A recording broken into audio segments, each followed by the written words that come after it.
Hello guys, welcome to Fiction Quest. So in this video, we will see, what if Naruto awakened fallen angel power and fell in love with Akeno Himejima?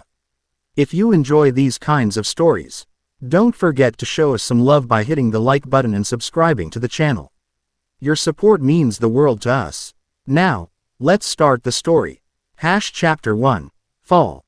End descent. The hair on Naruto's arms stood on end as he approached the disturbance. Dawn painted Konoha's forests in pale gold, but something was wrong with the light here. It seemed to bend and waver. Around a clearing half a kilometer beyond the village walls. 3 days of strange energy fluctuations had finally led to this. You feel that, Kurama?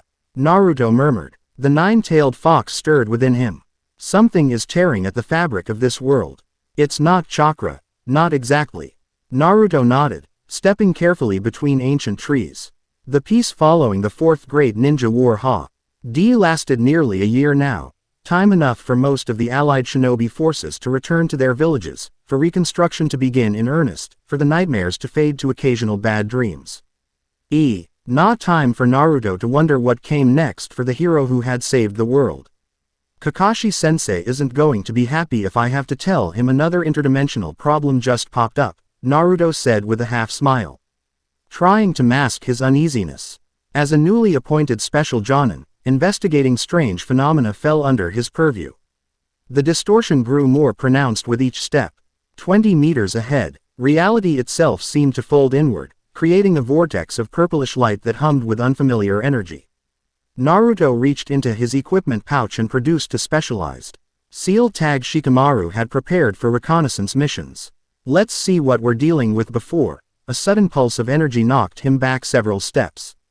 The vortex expanded violently, its edges crystallizing into fractured reality. Naruto, this isn't natural. Something's pulling from the other side. Yeah, I figured that much. Naruto created a shadow clone and sent it ahead while he pressed his palms together. Gathering natural energy, the familiar sensation of sage mode washed over him, enhancing his perception. Through heightened senses, he saw what ordinary vision missed, threads of power stretching from the vortex, weaving through the forest, seeking something. With a jolt, he realized they were reaching for him specifically. The shadow clone approached the vortex cautiously. I can see something on the other side, it called back. Looks like a different world, buildings of never, the clone never finished. The vortex pulsed again, dispersing the clone instantly. Sending its memories flooding back to Naruto, a brief glimpse of towering structures unlike any in the 5 great nations, strange metal contraptions moving on roads, and most strikingly, a crimson sky pierced by what looked like black feathers. That's no good, Naruto muttered, backing away. He needed to report this, bring in Kakashi and the barrier team. But the energy threads had already found him, wrapping around his chakra network like hungry vines. They're resonating with your chakra. Break free. Naruto flared his chakra, golden energy bursting around him as he accessed Kurama's power. For a moment, it seemed to work. The threads recoiled from the Nine Tails' energy. Then they struck back with unexpected force. What the? Naruto felt himself being pulled forward, feet dragging across forest floor despite his resistance. He summoned more clones, had them grab onto trees, onto him, creating an anchor of bodies. The vortex pulsed a third time, and a sound like shattering glass filled the air. The energy threads transformed, darkening to pitch black as they wound tighter. Naruto, this energy, it's reacting to something deep in your chakra network. Kind of busy right now, Kurama. Naruto gritted through clenched teeth, creating more clones to form a chain back toward the village. Someone needs to warn. The threads constricted suddenly, dispersing all his clones at once. Naruto felt himself lifted off the ground, suspended in midair before the pulsing vortex.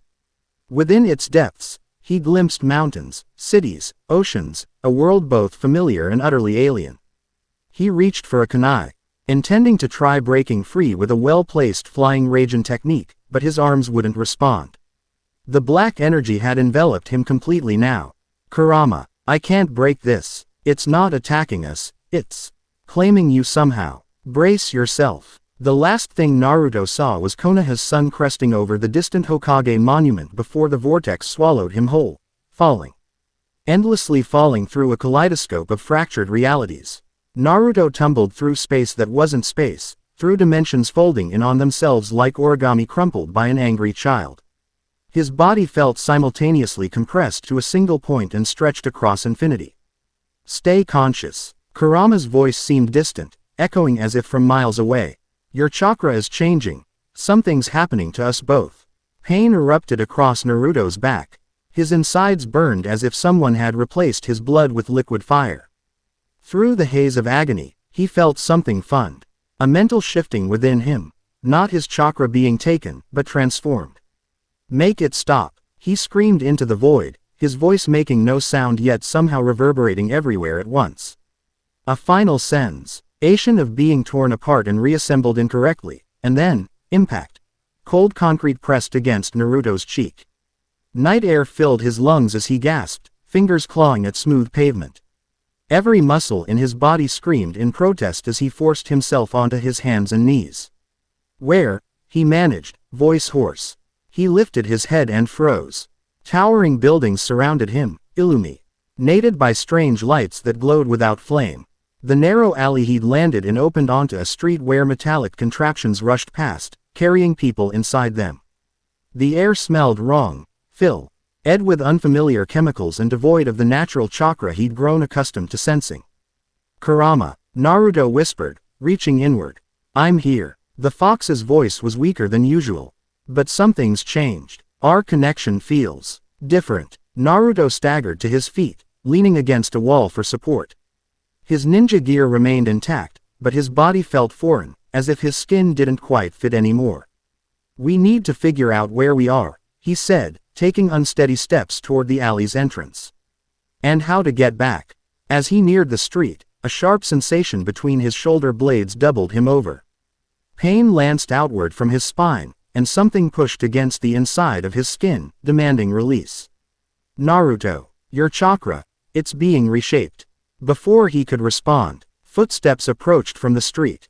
A group of young men, clearly intoxicated, stumbled into view. They wore strange clothing, suits of some kind, but more casual than formal attire in Konoha. Hey, look at this guy, one slurred, pointing at Naruto. What's with the costume? Anime convention in town. Naruto didn't understand the words, yet somehow he did. It was as if whatever had him here had also granted him comprehension of this world's language. I need help, Naruto said, straightening despite the pain. I'm not from here. The group exchanged glances before breaking into laughter. No kidding, said the apparent leader, a stocky man with a shaved head. What gave it away? The ninja headband or the orange jumpsuit? Naruto tensed. These weren't threats, just ordinary citizens. But something felt off about this entire situation. The pain in his back intensified. Listen, he began, I just need to know where I am. What village is this? More laughter. Village. This is Kuo Town, buddy. And you're clearly not from around here. Kuo Town. The name meant nothing to Naruto. Is that in the land of fire? Or wind? The leader stepped closer, alcohol on his breath. Look at this guy, he's totally in character. He grabbed Naruto's shoulder. Hey, ninja boy, maybe you should. Naruto's instincts kicked in. He broke the grip easily, twisting the man's arm just enough to establish dominance without causing injury. I appreciate the welcome, he said evenly, but I'd rather not be touched right now. The atmosphere changed instantly. The other men circled around, faces hardening. Think you're tough, huh? One growled. Nobody touches Matsuda like that. Naruto released the leader, Matsuda, and stepped back. I don't want trouble. Too late for that. Matsuda rubbed his wrist. Embarrassment fueling anger. Let's see how tough cosplay boy really is. Naruto, be careful. Your chakra isn't responding normally, Kurama warned. 5 against 1. Not terrible odds under normal circumstances. But Naruto's body still felt wrong, his chakra unstable. He raised his hands in a placating gesture. Really, I'm not looking for a fight. Matsuda threw the first punch. Naruto sidestepped easily. Even disoriented, his reflexes remained sharp. But the sudden movement triggered another wave of pain. Something pushed against his skin from within, demanding release. Two more attackers lunged. Naruto deflected their blows but stumbled as the burning sensation between his shoulder blades intensified. When a fourth attacker landed a lucky hit to his ribs, Naruto's control slipped. "Enough!" he shouted, instinctively channeling chakra. What happened next shocked everyone present. Instead of the familiar blue energy, black power erupted from Naruto's body. The force knocked his attackers back several feet, and something burst from his shoulder blades with a sound of tearing fabric. Wings. Massive, black feathered wings had sprouted from his back, spanning nearly 12 feet across the alley. The drunken men stared in horror. "What the fuck?" Matsuda whispered, scrambling backward. He's one of them. A fallen angel. Monster." Another shouted as they fled, stumbling over each other in their haste to escape. Naruto stood motionless, shocked by the transformation. He twisted his head, confirming what he felt. Black wings extended from his back, responding to his thoughts like additional limbs. "This is what was changing within you," Kurama said. "Your chakra has somehow merged with this world's energy. These wings, they're not an illusion." "Fallen angel," Naruto echoed the man's words. "What's happening to me?" Before Kurama could respond, a new presence appeared at the alley's entrance. A tall man with light blue hair and cold eyes stood watching him. Unlike the drunken group, this man radiated danger, predatory intent that Naruto recognized from experienced killers. Well, the stranger said, a glowing blue spear materializing in his hand. "A new fallen angel in Kuo. Without Lord Azazel's permission. That's quite presumptuous." Naruto shifted into a defensive stance. "I don't know what you're talking about. I just got here." The man twirled his light spear. "A convenient excuse. But this territory is under strict arrangement between factions. Unauthorized fallen angels." He pointed the spear at Naruto, "are eliminated." "Naruto, I sense strange energy from him, similar to what's manifesting in you, but different." Naruto had no time to process this as the blue-haired man hurled his light spear with frightening speed. Naruto dodged, but the weapon changed direction mid-flight, grazing his shoulder. Pain erupted where it touched. Not just physical pain, but something that burned at his very essence. First time feeling light, newcomer. The attacker created another spear. For fallen angels who've turned their backs on heaven, holy energy still hurts. Naruto had no idea what the man was talking about, but he understood a fight for survival. He created a shadow clone out of reflex, relieved when the technique worked, albeit with strange black energy mixed into the usual chakra smoke. The blue-haired attacker paused.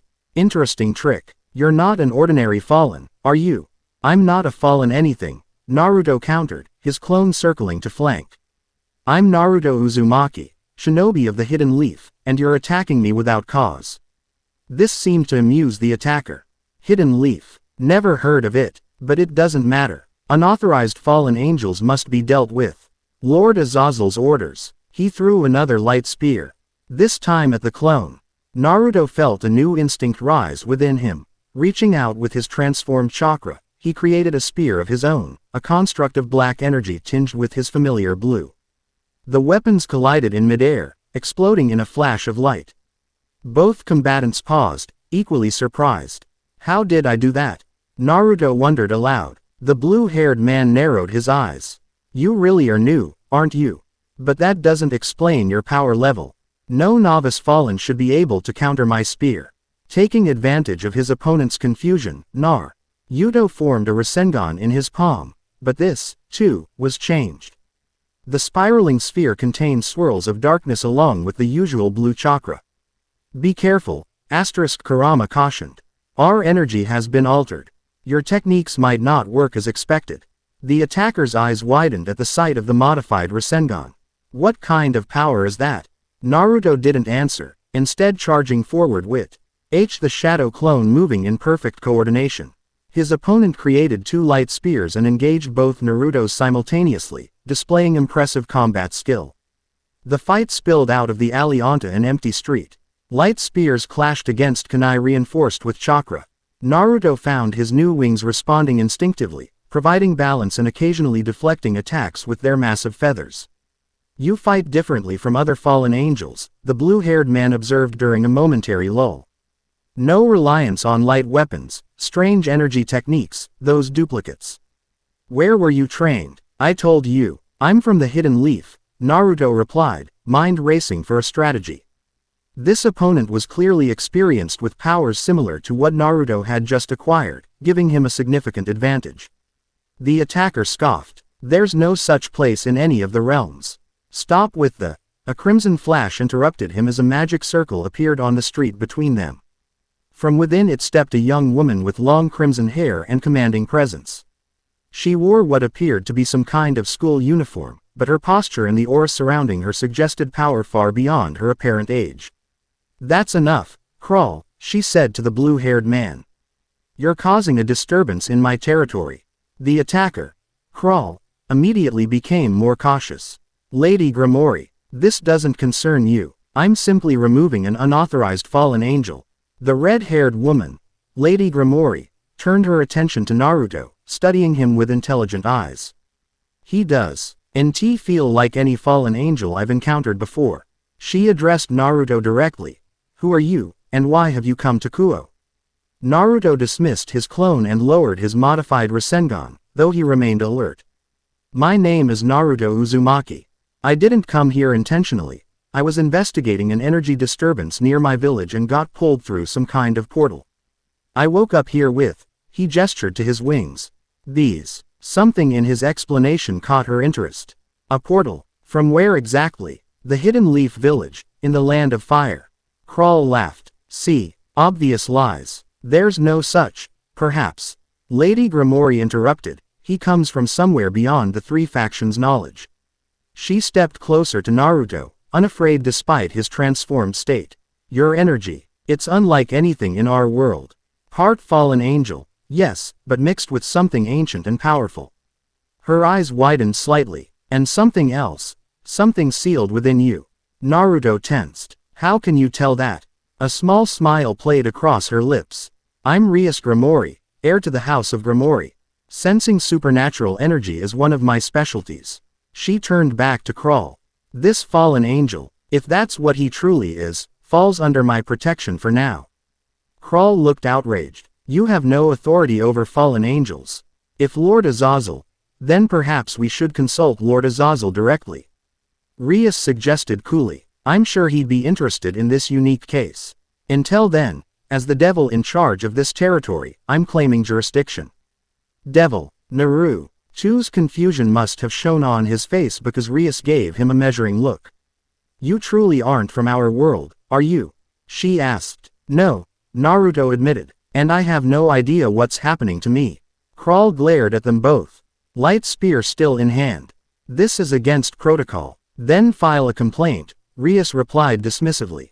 But if you continue this fight, you'll be violating the peace treaty between our factions. Is that what you want?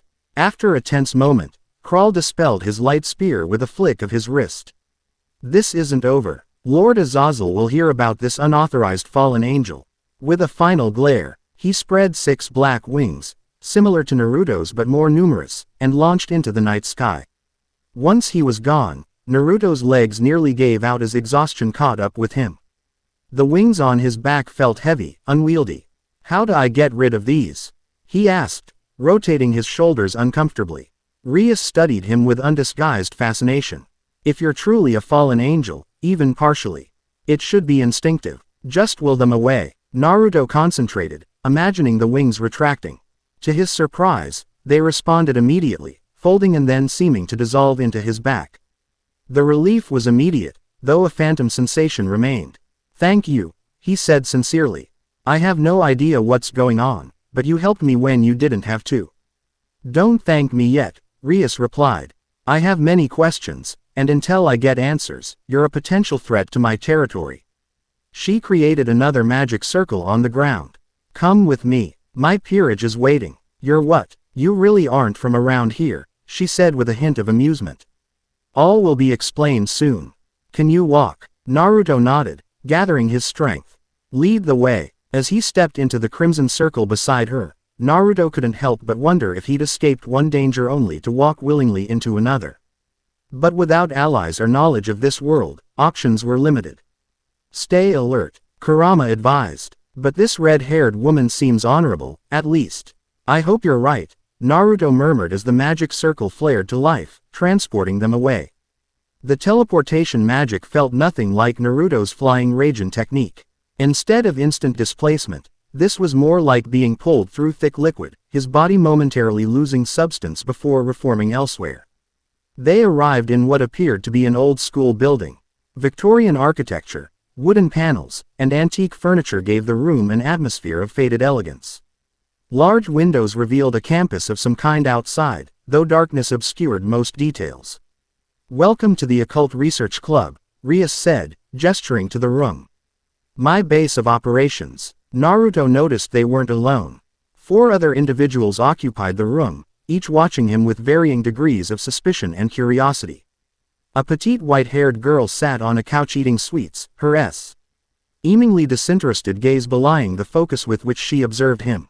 Beside her, a beautiful young woman with long black hair tied in a ponytail regarded him with open curiosity, violet eyes lingering on him longer than the others. A blonde boy who looked about Naruto's age stood by a chess table, his handsome features arranged in a diplomatic smile. And finally, a brown-haired boy roughly he same age stared at Naruto with undisguised wariness. Everyone, Rias announced, this is Naruto Uzumaki. He claims to have arrived through a dimensional portal and manifested fallen angel powers upon arrival. She turned to Naruto. These are the members of my peerage. Kaneko Tuju. She indicated the white-haired girl, who offered a small nod. Yuto Kiba, the blonde boy bowed slightly. Issei Hyodo. The brown-haired boy waved awkwardly, and Akeno Himejima, my queen. The black-haired girl, Akeno, stepped forward with a graceful movement. Era, a mysterious visitor from another dimension. How exciting. Her voice carried a teasing lilt, but Naruto noticed her eyes were evaluating him carefully. I'm still not clear on what a peerage is, Naruto admitted. Or what you mean by queen. Rias sat at an ornate desk, gesturing for Naruto to take a seat opposite her. Devils of high ranking, like myself, can reincarnate others into their service using special artifacts called evil pieces. They're modeled after chess pieces, each granting different abilities.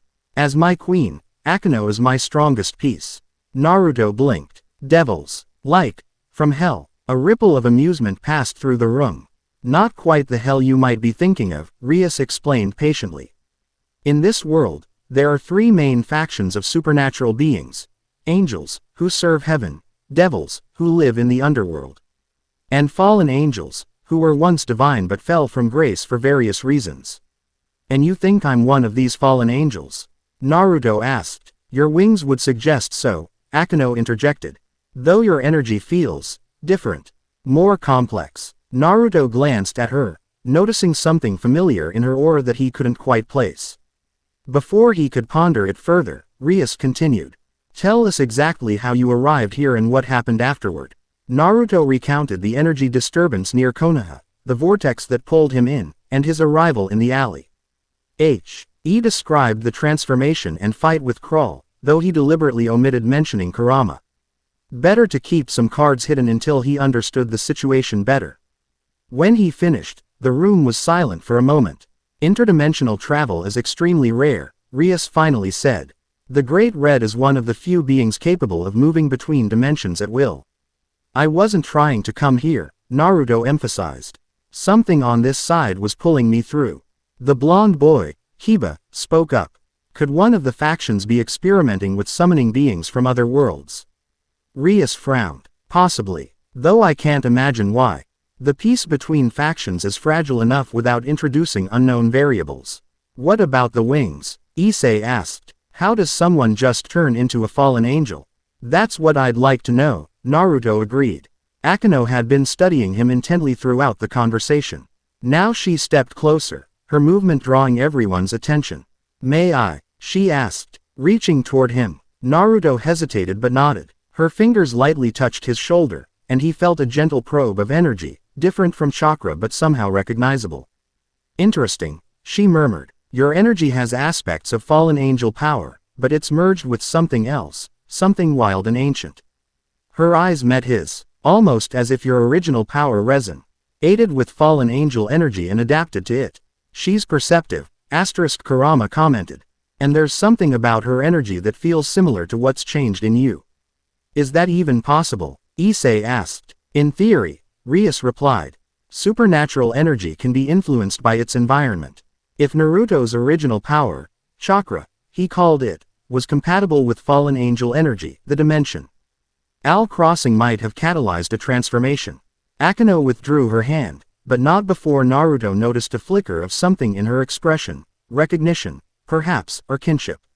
You're taking this all very calmly, Naruto observed. People from other dimensions can't be an everyday occurrence.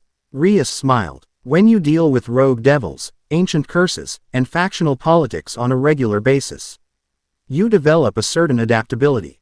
Besides, she added with a hint of steel in her voice, until we determine whether you pose a threat to this territory, keeping you close seems prudent. I'm not your enemy, Naruto stated firmly. Perhaps not intentionally, Rias acknowledged. But your presence alone could upset the balance between factions. The peace treaty is relatively recent and still fragile. Kaneko, who had been silent until now, finally spoke. He smells powerful, different. Her golden eyes narrowed slightly. Not just fallen angel. Naruto shifted uncomfortably under her scrutiny. There was something feline in her gaze that reminded him of keen-sensed trackers from the Inuzuka clan. Look, he said, I appreciate you stepping in earlier, but my priority is finding a way home. I have people waiting for me. Responsibilities. Interdimensional travel isn't something one arranges on short notice, Rias interrupted gently. Even understanding how you got here will take time and research. Naruto's shoulders slumped slightly. He'd suspected as much, but hearing it confirmed was still disheartening. In the meantime, Rias continued, you need a place to stay and, more importantly, training to control your new abilities. An untrained fallen angel is a danger to himself and others. I can handle myself, Naruto protested. Akeno laughed softly. You could barely control your wings. And you haven't even attempted to create light weapons properly. Her smile was teasing but not unkind. Fallen angel abilities are instinctive but require refinement. Naruto looked at her curiously. You seem to know a lot about it. Something flickered in Akeno's eyes, a shadow of pain quickly masked by her smile. I have some experience with fallen angel powers. Before he could inquire further, a communication circle appeared in the air beside Rias. A masculine voice emerged from it.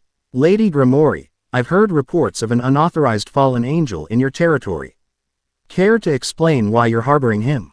Rias sighed. Lord Azazel, your timing is impeccable as always. I was about to contact you regarding our visitor.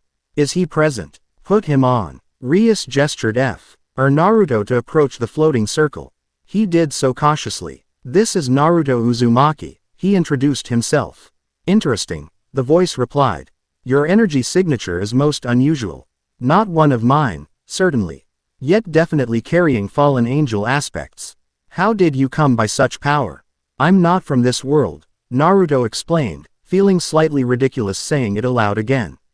I was investigating an energy disturbance and got pulled through some kind of portal. When I arrived, these powers manifested. A thoughtful hum came from the circle. Interdimensional travel affecting your spiritual composition. Fascinating. I'd very much like to meet you in person, Naruto Uzumaki. Rias interjected. Lord Azazel, given the unusual circumstances, I've offered him protection within my territory while we investigate. Generous of you, Azazel replied, amusement evident in his tone.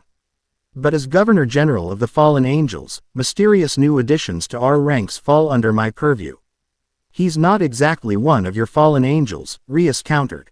His energy is different, all the more reason for me to examine him. I'll come to your clubhouse tomorrow evening. Until then, Lady Grimori, I'll trust your hospitality. The circle flashed once before disappearing. Naruto looked to Rias. Who was that exactly? Azazel, leader of the fallen angels and one of the most knowledgeable beings regarding supernatural phenomena, she explained. If anyone can understand what happened to you, it's him. He seemed casual for a faction leader, Naruto observed.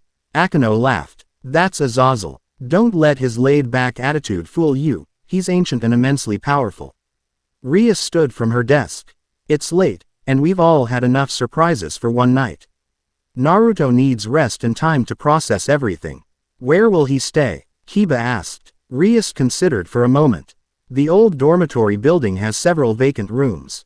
It's on school grounds, so we can keep an eye on him. But separate enough to avoid unwanted attention. I'll show him the way, Akeno volunteered, surprising the others. Rias gave her queen a measured look before nodding.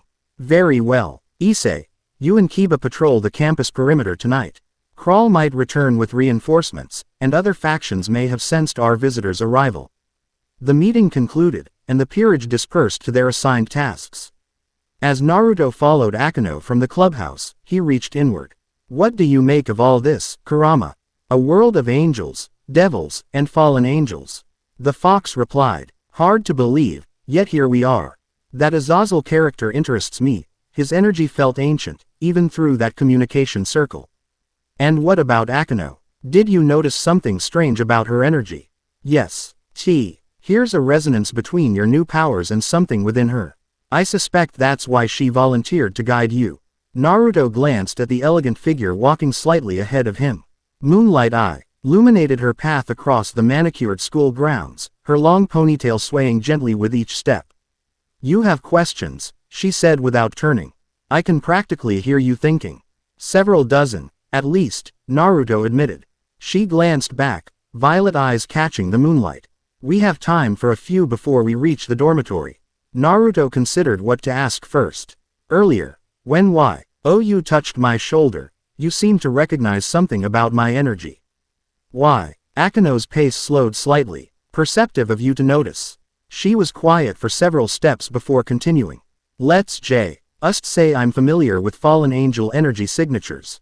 Yours is unusual, wild, untamed, mixed with something primal. But the fallen angel aspect is unmistakable. Rias called you her queen. What does that mean exactly? In the evil piece system, the queen combines the powers of several other pieces, the movement of the knight, the defensive strength of the rook, and the magical abilities of the bishop. In practical terms, I'm Rias's second in command and her most versatile fighter. They approached a 3-story building set apart from the main campus structures. European in design like the clubhouse, but more austere in its architecture. And what's your specialty? In combat, I mean, Naruto asked as they climbed the steps to the entrance. A small smile played at the corners of her mouth. Lightning magic, primarily, though I have other talents. She unlocked the door with a key, leading him into a dimly lit hallway. The interior was clean but minimally furnished, clearly unused for its original purpose. The rooms on the second floor are habitable, Akeno explained, climbing a wooden staircase. Nothing luxurious, but private and secure. The second floor corridor had several doors on each side. Akeno stopped at one, producing another key. This will be yours for now. There's a bathroom at the end of the hall. She unlocked the door, revealing a modest room with a bed, desk, chair, and small closet.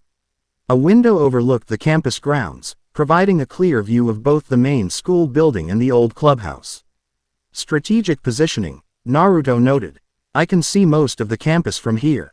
Rias thinks of everything, Akeno confirmed. She's cautious, but fair.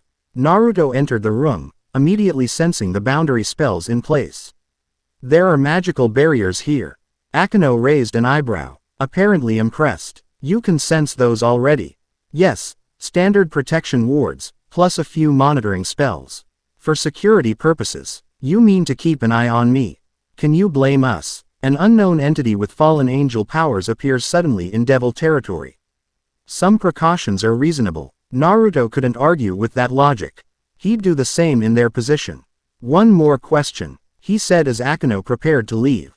When we were talking about fallen angel powers, there was something in your expression, a familiarity that seemed personal. Why is that? The temperature in the room seemed to drop several degrees. Akeno's pleasant smile remained fixed in place, but her eyes hardened slightly. You're very observant, Naruto Uzumaki, she said, her voice maintaining its melodious quality but losing its warmth. But some questions are better left for when we know each other better. She stepped back into the hallway. Rest well. Tomorrow will likely be eventful, especially with Azazel's visit. Before she closed the door, Naruto spoke again. Thank you, Akeno, for the guidance and for whatever convinced you to trust me enough to volunteer as my escort." Something genuine flickered across her face. Surprise, perhaps, or appreciation for his directness. "Don't misunderstand," she replied. "I volunteered because I'm the best equipped to handle you if you prove dangerous." Her smile returned, teasing and enigmatic. "Sweet dreams, mysterious fallen angel from another world." The door closed softly, leaving Naruto alone with his thou. GHTS and an increasingly confused nine-tailed fox. "That woman," Kurama mused, "she's hiding something significant about herself." "Yeah," Naruto agreed, moving to the window to survey his new surroundings. "But then again, so are we."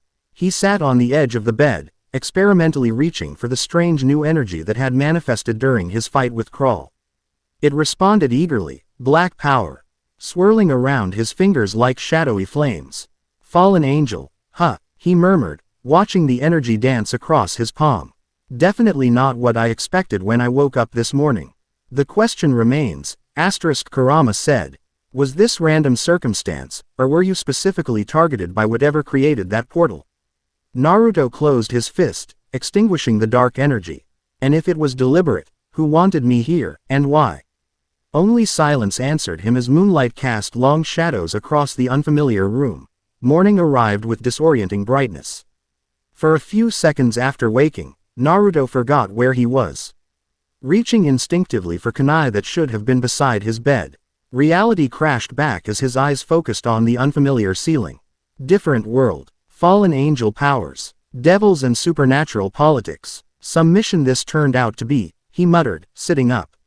"At least we're alive," Kurama pointed out. "And relatively safe, for the moment." A knock at the door interrupted his thoughts. Opening it, he found Kiba waiting in the hallway, dressed in what appeared to be a school uniform. "Good morning," the blonde boy greeted him with a friendly smile. "President Rias asked me to bring you some clothes and escort you to the clubhouse when you're ready." He handed Naruto a bundle containing similar attire to his own. Black pants, white shirt, black jacket with white accents. "Thanks," Naruto said, accepting the clothes. "Is there somewhere I can clean up first?" "Bathrooms at the end of the hall.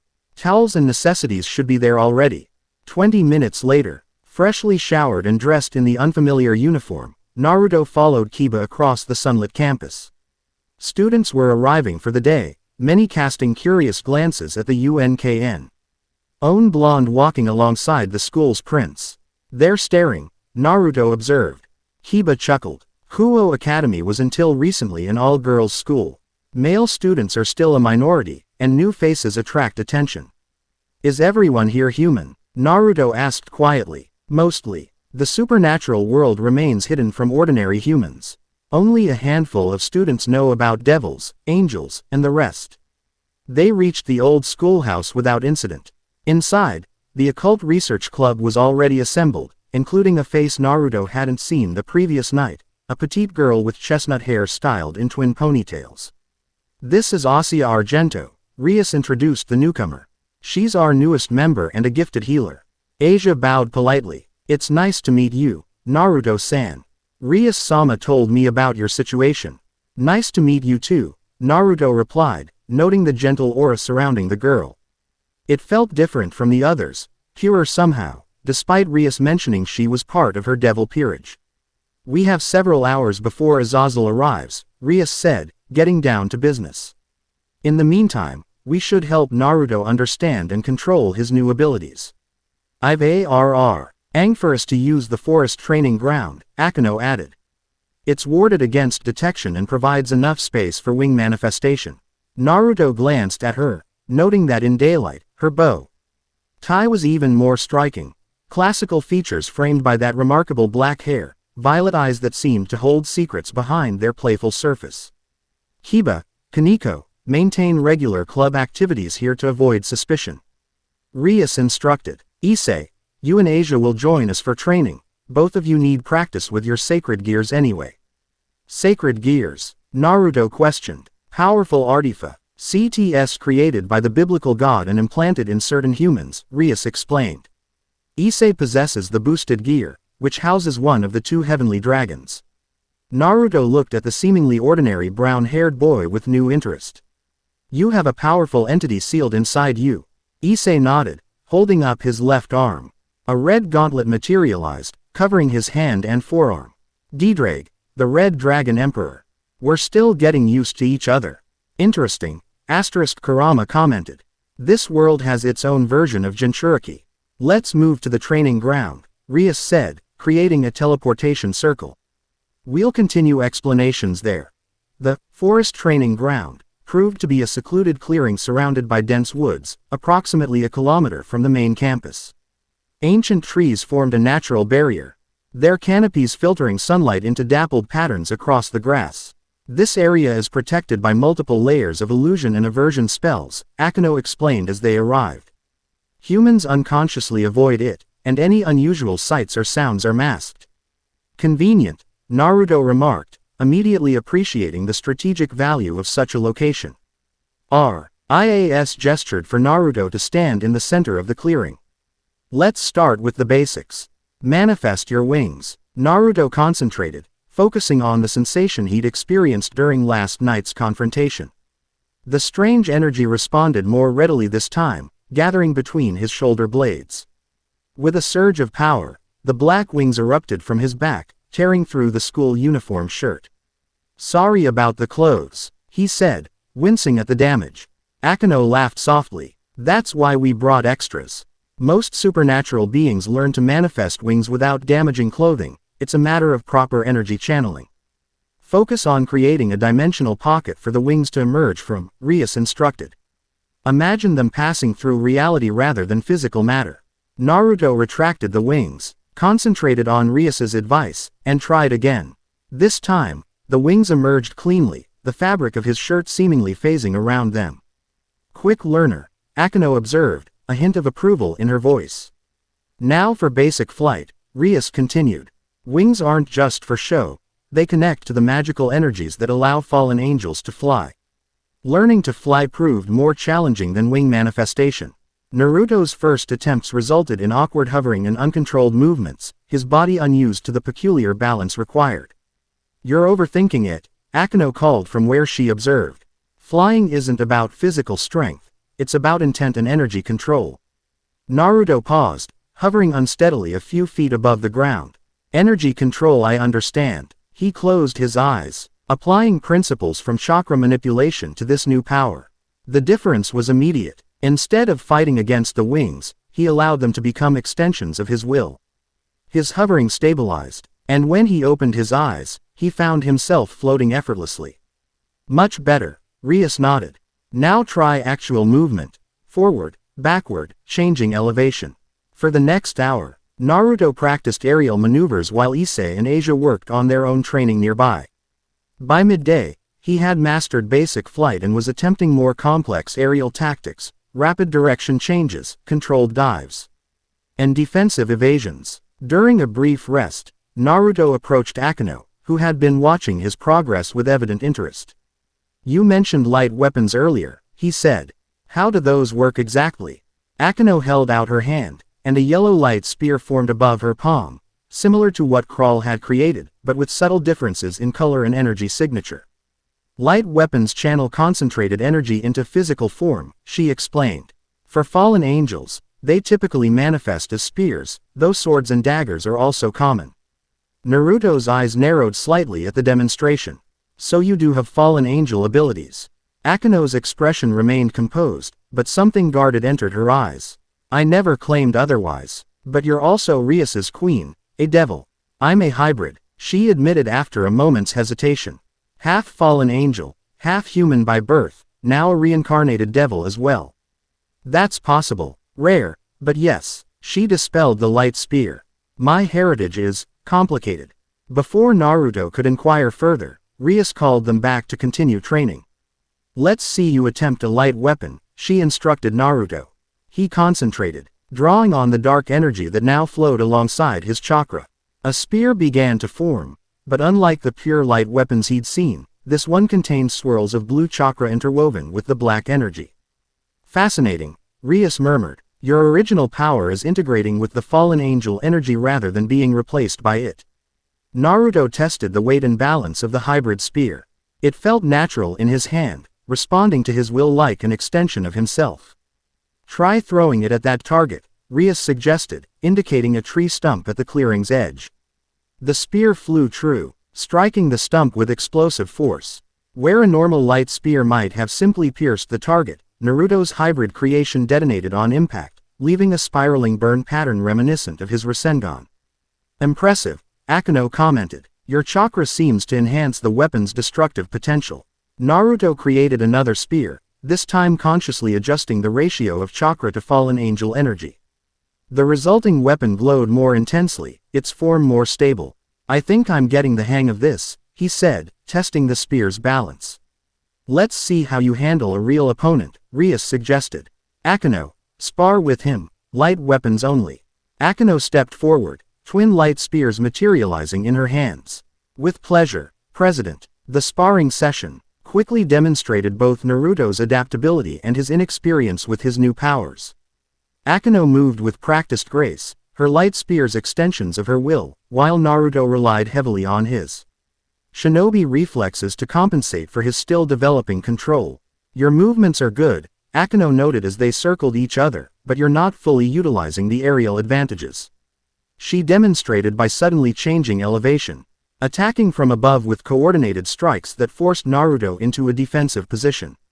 Point taken, Naruto acknowledged, creating a shadow clone to flank her. Akeno's eyes widened slightly at the technique. That's still remarkable. Creating physical duplicates isn't a fallen angel ability. Ninja technique, Naruto explained, using the momentary distraction to launch a counterattack. Their sparring continued for nearly 30 minutes, drawing the attention of the others. By the end, Naruto had significantly improved his aerial combat skills, though Akeno clearly held the advantage in experience. You're a natural, Rias commented as they concluded the session. Most new fallen angels take weeks to develop the control you've shown in hours. They had lots of practice with energy manipulation, Naruto replied modestly.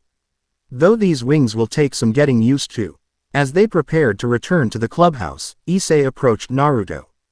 That clone technique is awesome, he said enthusiastically. Could you teach me something like that? Naruto smiled at the boy's earnestness. It requires chakra, which I'm not sure exists in your world. But maybe we could try adapting it for whatever energy you use.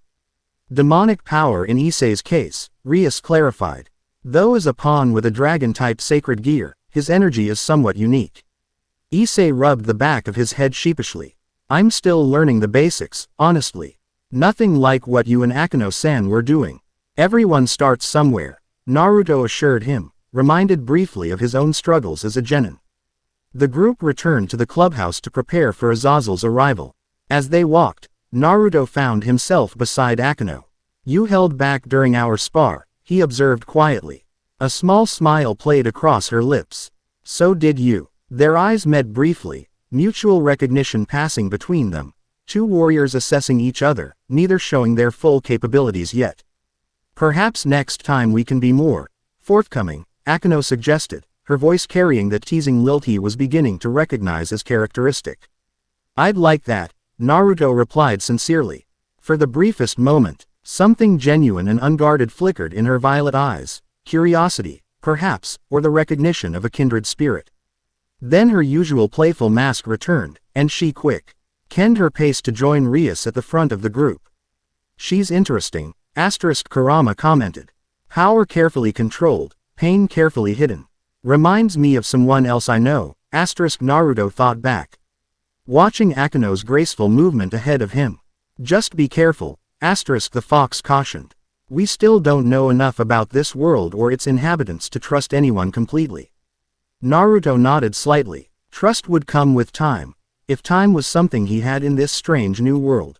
Azazel arrived precisely at sunset, materializing in the clubhouse without warning or ceremony. One moment. The room was empty save for Rias's peerage and Naruto. The next, a tall man with black hair streaked with blonde stood casually examining the chessboard as if he'd been there all along. Interesting position, he commented. Moving a knight piece. Checkmate in 3 moves now, Rias. Rias sighed. Lord Azazel, a proper entrance would be appreciated. The man turned, his expression amused rather than apologetic. Where's the fun in that? His gaze shifted to Naruto, sharp eyes assessing him with unexpected intensity. So this is our interdimensional visitor. Naruto met his gaze evenly. Despite the man's casual demeanor, he sensed ancient power radiating from him, carefully controlled but vast in scope. Naruto Uzumaki, he introduced himself with a respectful nod. Governor General Azazel of the Grigori. The fallen angel leader replied. Though just Azazel is fine. I've never been one for formalities. He circled Naruto slowly, examining him from all angles. Fascinating. Your inner GY signature is unlike anything I've encountered in several millennia. Show me your wings. Naruto complied, manifesting his black wings with considerably more control than the previous day. Just 2 wings, Azazel noted. Typically indicates a lower-ranking fallen angel, yet the quality of your energy suggests otherwise. He reached out, touching one wing lightly. The feathers have an unusual structure, denser than normal, with channels for energy flow that remind me of certain ancient patterns. You can tell all that just by looking? Naruto asked, impressed despite himself. Azazel smiled. I've spent thousands of years studying supernatural phenomena, particularly anything related to sacred gears and unique energy manifestations. Your case is particularly intriguing. He gestured for Naruto to retract his wings. Now, tell me exactly how you arrived here. Every detail matters. Naruto recounted the story again, this time including more specific details about the energy disturbance and the vortex's appearance. As before, he omitted direct mention of Kurama, though he did acknowledge having large chakra reserves and unique energy. Azazel listened intently, occasionally asking pointed questions about the energy's color, frequency of pulses, and exact sensations during transit. You mentioned black feathers in the crimson sky as seen through the portal, he noted. That's significant. It suggests the connection was specifically attuned to fallen angel energy. So someone deliberately targeted me? Naruto asked. Not necessarily you specifically, Azazel clarified. More likely, the portal was calibrated to draw in entities with certain energy compatibility. Your chakra must have resonated with fallen angel wavelengths. He turned to Rias. May I use your desk? I need to show you something. With her permission, he created a complex magical diagram in the air above the desk, concentric circles filled with arcane symbols, connected by lines of pulsing light. The supernatural world consists of multiple planes of existence, Azazel explained. Heaven, the underworld, the human world, and several others. They exist in parallel, occasionally intersecting. He added another layer to the diagram. What your story suggests is that your world exists completely outside this known cosmology, a separate reality altogether. The implications hung heavy in the air. Is there a way back? Naruto asked the question foremost on his mind. Azazel's expression turned serious. Possibly. But interdimensional travel requires enormous power and precise coordinates. Without knowing exactly which dimension you came from among potentially infinite possibilities. He left the sentence unfinished, but his meaning was clear. So I'm stuck here. For the foreseeable future, Azazel confirmed, not unkindly. Though I wouldn't give up hope entirely. I've seen too many impossible things become possible over the centuries. He dispersed the magical diagram with a wave of his hand. What interests me most is how your chakra has merged with fallen angel energy. Typically, such merging would destroy both energies or the vessel containing them. Yet you've integrated them seamlessly. I've always adapted quickly to new energy types, Naruto said, thinking of how he'd mastered Sage Chakra and eventually harmonized with Kurama's power. There's more to it than that, I suspect, Azazel mused. Your original energy must have unusual properties. His gaze sharpened. There's something else within you, something ancient and powerful that you haven't mentioned. Naruto tensed, and he felt Kurama stir protectively within him. Azazel raised a placating hand. Your secrets are your own. I'm merely pointing out that it might be relevant to understanding your situation. Rias intervened. What are the implications for faction politics? An unaffiliated fallen angel could be seen as problematic. Indeed, Azazel agreed, which is why I'm officially recognizing Naruto Uzumaki as under Grigori protection. Despite his unique status, he grinned at Naruto. Congratulations. You're now technically part of the fallen angel faction, while remaining in Devil territory under Lady Grimori's supervision. Is that arrangement even allowed? Issei asked. I'm making it allowed, Azazel replied simply. The peace treaty gives me some flexibility, and this situation falls under extraordinary circumstances. He turned back to Naruto. However, you'll need proper training in fallen angel abilities. I suggest Akeno assist with that, given her particular background. Akeno's expression remained carefully neutral, but Naruto noted the slight tension in her posture at the mention of her heritage. I'm willing to help, she said after a brief pause. Though my experience with light weapons differs somewhat from pure fallen angels. All the better, Azazel replied. Your hybrid perspective will be valuable given his unique energy composition. He clapped his hands together. Now, for practical matters. Naruto needs documentation, living arrangements, and a cover story if he's to remain here without attracting unwanted attention. We've already provided temporary accommodation, Rias noted. And I can create the necessary identification documents, Azazel added. As for a cover story, how about a transfer student from abroad? Your appearance is distinctive enough to support foreign origins. That could work, Rias agreed. We have precedent for special admissions at Kuo Academy. Naruto blinked. Wait, you want me to attend school? It provides the perfect cover, Azazel explained. Keeps you close to Rias and her peerage, gives you a legitimate reason to be in this territory, and helps you learn about this world. Put that way, it made tactical sense. But the concept seemed bizarre to Naruto. He'd barely attended the academy in Konoha, and now he was expected to study in a high school from another dimension. I don't know anything about this world's education system, he protested. All the more reason to immerse yourself, Azazel countered cheerfully. Besides, where better to observe human society than a school? Naruto looked to Rias, who seemed amused by his discomfort. Is this really necessary? I believe it is, she confirmed. The school environment provides structure and normality, both of which will help you adapt to this world. Additionally, having you nearby during school hours makes it easier to protect you if necessary. Or to keep an eye on me, Naruto added wryly. That too, Rias admitted without apology. Akeno spoke up, her tone lighter than the discussion warranted. Era, don't worry too much, Naruto-kun. We'll help you adjust to school life. It might even be fun. The honorific and teasing tone caught him off guard. Though not unpleasantly so, Azazel observed the exchange with evident interest. That settles it, then. I'll have the documentation ready by tomorrow morning. Rias, I trust you can handle the school administration. She nodded. I'll speak with my brother about expediting the process. Your brother? Naruto questioned. Sears X Lucifer, one of the 4 great Satans who rule the underworld, Kiba explained. The Grimori family has considerable influence. Naruto's eyes widened slightly. He'd suspected Rias was important, but not that her brother was essentially devil royalty. One more thing, Azazel said, his tone turning more serious. The energy disturbance that brought you here may have attracted other attention. Until we understand exactly what happened, discretion is advisable. Minimize public use of your powers, especially the more unusual aspects. I've already had one fallen angel try to kill me, Naruto pointed out. Crawl, I think his name was. Azazel frowned. I'll address that. Crawl is overzealous but follows orders. He should have consulted me before engaging an unknown fallen angel. So what happens now? Naruto asked. Now, Azazel replied, you adapt. Learn about this world, train your new abilities, and help us understand how you came to be here. Perhaps in doing so, we'll discover a way to send you home, if that remains your goal. The qualification wasn't lost on Naruto. Of course that's my goal. I have responsibilities, people who depend on me. Many things can change when one finds oneself in a new world, Azazel said cryptically.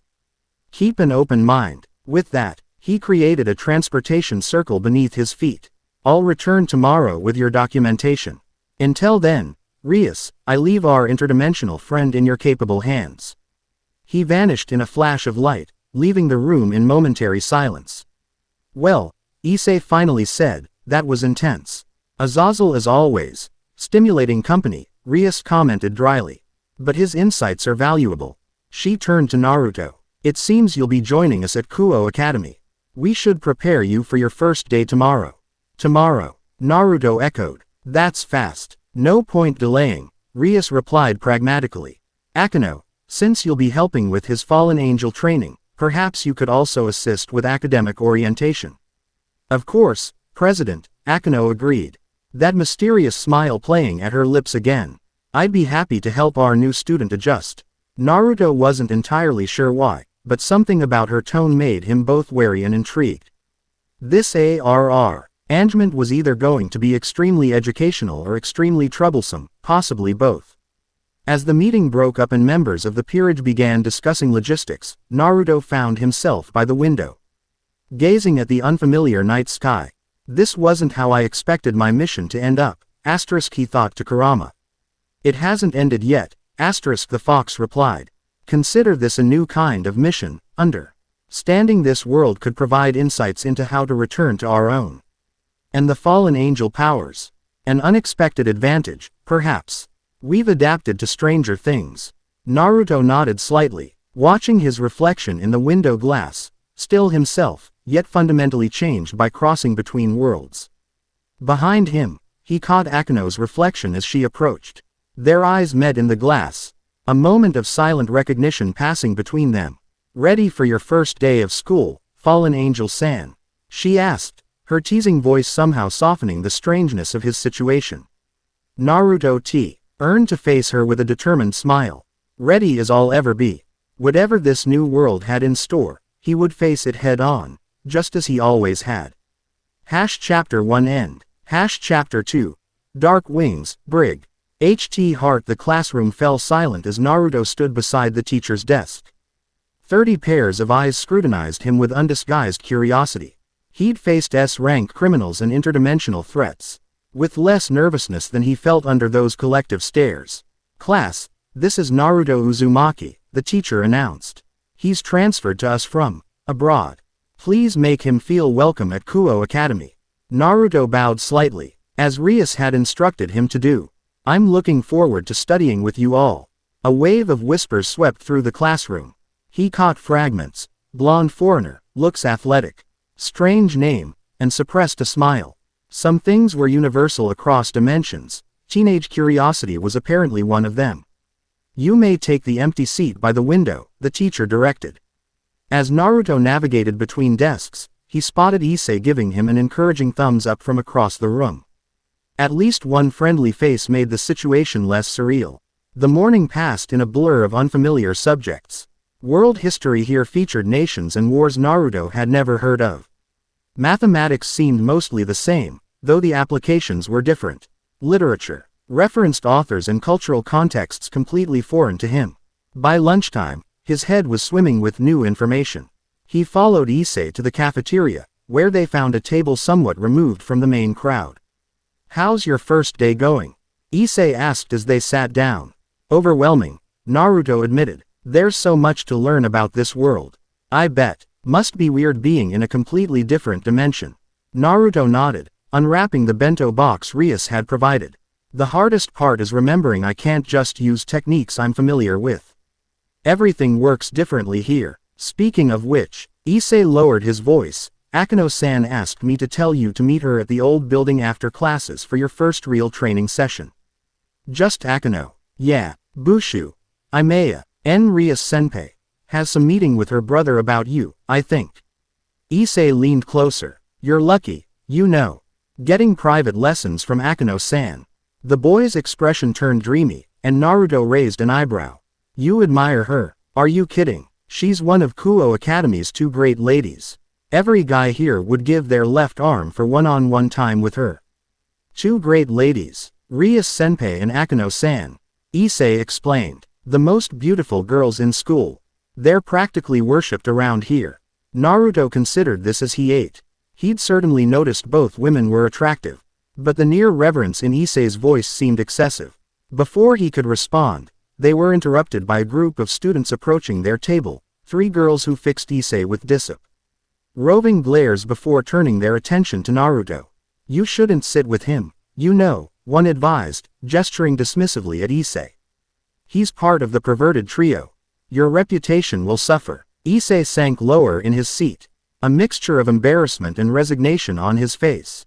I appreciate the concern, Naruto replied evenly, but Issei's been helping me adjust to the school.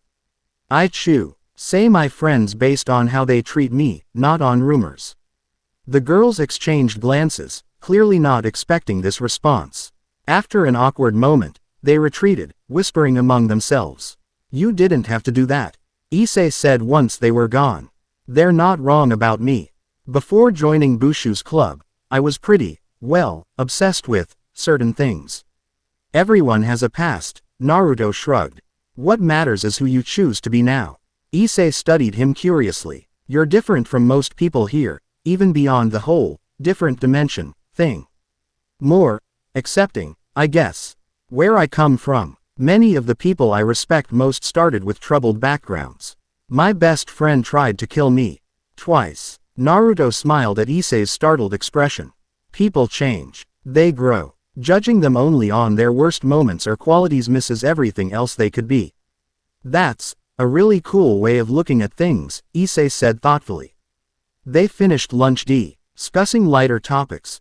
The strangeness of modern technology from Naruto's perspective, the basics of video games Issei promised to show him, and the complicated social hierarchy of Kuo Academy. As they headed back to class, Naruto caught sight of Akeno walking down a perpendicular hallway. Their eyes met briefly, and she gave him a subtle nod, confirming their meeting later. Something about her gaze lingered in his mind throughout the afternoon classes. The old school building stood quiet in the afternoon light, most students having already left campus for the day. Naruto knocked at the clubroom door and heard Akeno's melodious, "Come in," from within. He found her alone, arranging tea on the low table. She'd changed from her school uniform into a shrine maiden outfit, white haori and Ed Hakama that reminded him vaguely of outfits worn by priestesses in his world. Traditional clothing, he asked as she gestured for him to sit. More comfortable for training, she explained, pouring tea with practiced grace. And I was raised at a Shinto shrine, so these clothes feel natural for more spiritual activities. Naruto accepted the offered cup, noting the careful precision of her movements, each gesture deliberate and refined. You mentioned helping me understand fallen angel abilities better. Where do we start? Akeno settled across from him, violet eyes studying him over the rim of her teacup. By understanding what fallen angels are, not just their abilities, but their nature and origin. Azazel mentioned they were angels who fell from grace, Naruto recalled. Yes, originally angels who were cast out of heaven for various sins, primarily lust, though pride and wrath were common catalysts as well. She set down her cup. Unlike pure angels, fallen angels retain free will and emotions unrestricted by divine law, and their powers, light manipulation is fundamental, creating weapons, shields, and other constructs from solidified light. Flight, enhanced physical attributes, certain forms of magic depending on individual affinity. She paused. In your case, there's the added complexity of how these abilities interact with your chakra. Naruto nodded. During training yesterday, I noticed my light spears contained swirls of chakra. Precisely. You're not just using fallen angel powers, you're creating a hybrid energy. Akeno stood. Finish your tea. Old moved to the training area for practical work. They used a transportation circle to reach the forest clearing from the previous day. The afternoon sun filtered through the leaves, creating dappled patterns across the grass. First, manifest your wings, Akeno instructed. But this time, pay attention to the energy flow as they form. Naruto complied, focusing on the sensation as his black wings emerged. He noticed how the energy gathered along his spine before branching outward, creating ethereal scaffolding that feathers materialized around. They feel more natural today, he observed. Less foreign to my body. Your system is adapting, Akeno confirmed. Now, create a light spear, but do it slowly, feel each stage of the process. The hybrid spear took form in Naruto's hand, blue Akra and black fallen angel energy intertwining. Interesting, Akeno murmured, stepping closer to examine it. You're unconsciously using chakra to stabilize the light construct. May I? She reached toward the spear. Naruto nodded, and she lightly touched the weapon, her fingers tracing the spiraling patterns within. Your chakra has a distinct rotation pattern, she observed. It makes the spear more focused, more coherent than standard light weapons. That's similar to how I form the Rasengan, Naruto explained. Rotating chakra creates stability and power. A thoughtful expression crossed Akeno's face. Show me this Rasengan. Naruto formed the spiraling sphere in his palm, though as before, it now contained threads of dark fallen angel energy mixed with his blue chakra. Akeno's eyes widened slightly. Remarkable. You're compressing energy to create localized destructive potential without an element affinity. She gestured to an old stump. May I see its effects? Naruto struck the stump with the modified Rasengan. It exploded on impact, the wood disintegrating into splinters while black-tinged energy spiral patterns scorched the earth around it. More powerful than before, he noted, examining the destruction. The fallen angel energy enhances the cutting power. Which gives me an idea, Akeno said. Let's try combining principles from both worlds. She created a light spear, then, with visible concentration, began rotating the energy within it similar to Naruto's Rasengan pattern. The spear transformed, becoming something between a lance and a drill, pulsing with condensed power. It works, she said, sounding pleased. The rotation stabilizes the light construct while concentrating its destructive capability. She hurled it at another stump, and the weapon bored through completely before exploding several meters beyond. Naruto watched with growing interest. You adapted that quickly just from seeing the Rasengan once. I've always had good control over energy manipulation, she replied. A hint of pride in her voice. Your turn. Try creating a light construct that isn't a standard spear, something that utilizes your chakra principles. Naruto considered for a moment, then concentrated on forming a light shuriken. The weapon took shape, a four-pointed star of black-blue energy that spun rapidly in his palm. Good, Akeno nodded. Now try something more complex. Over the next hour, they experimented with various hybrid weapons and techniques. Naruto created light clones, less substantial than shadow clones but useful as distractions.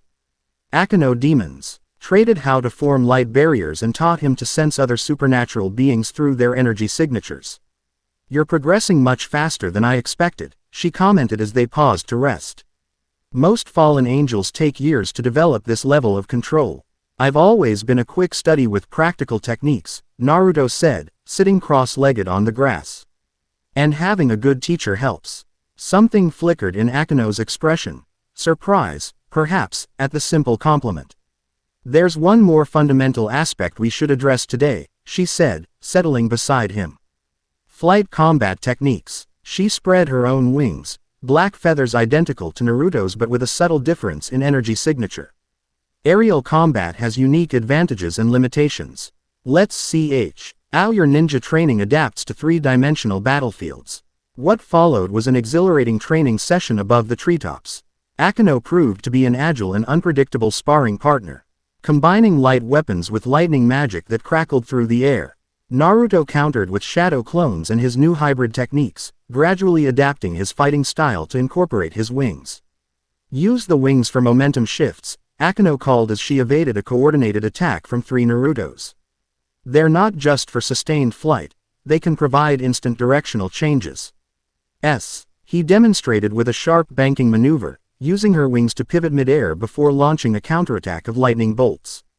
Naruto caught on quickly, incorporating wing-assisted movement into his clone tactics.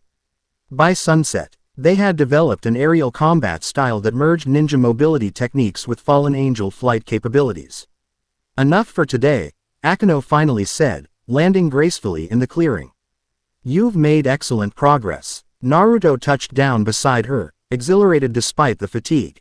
This is actually fun, he admitted. Combining different fighting styles creates new possibilities.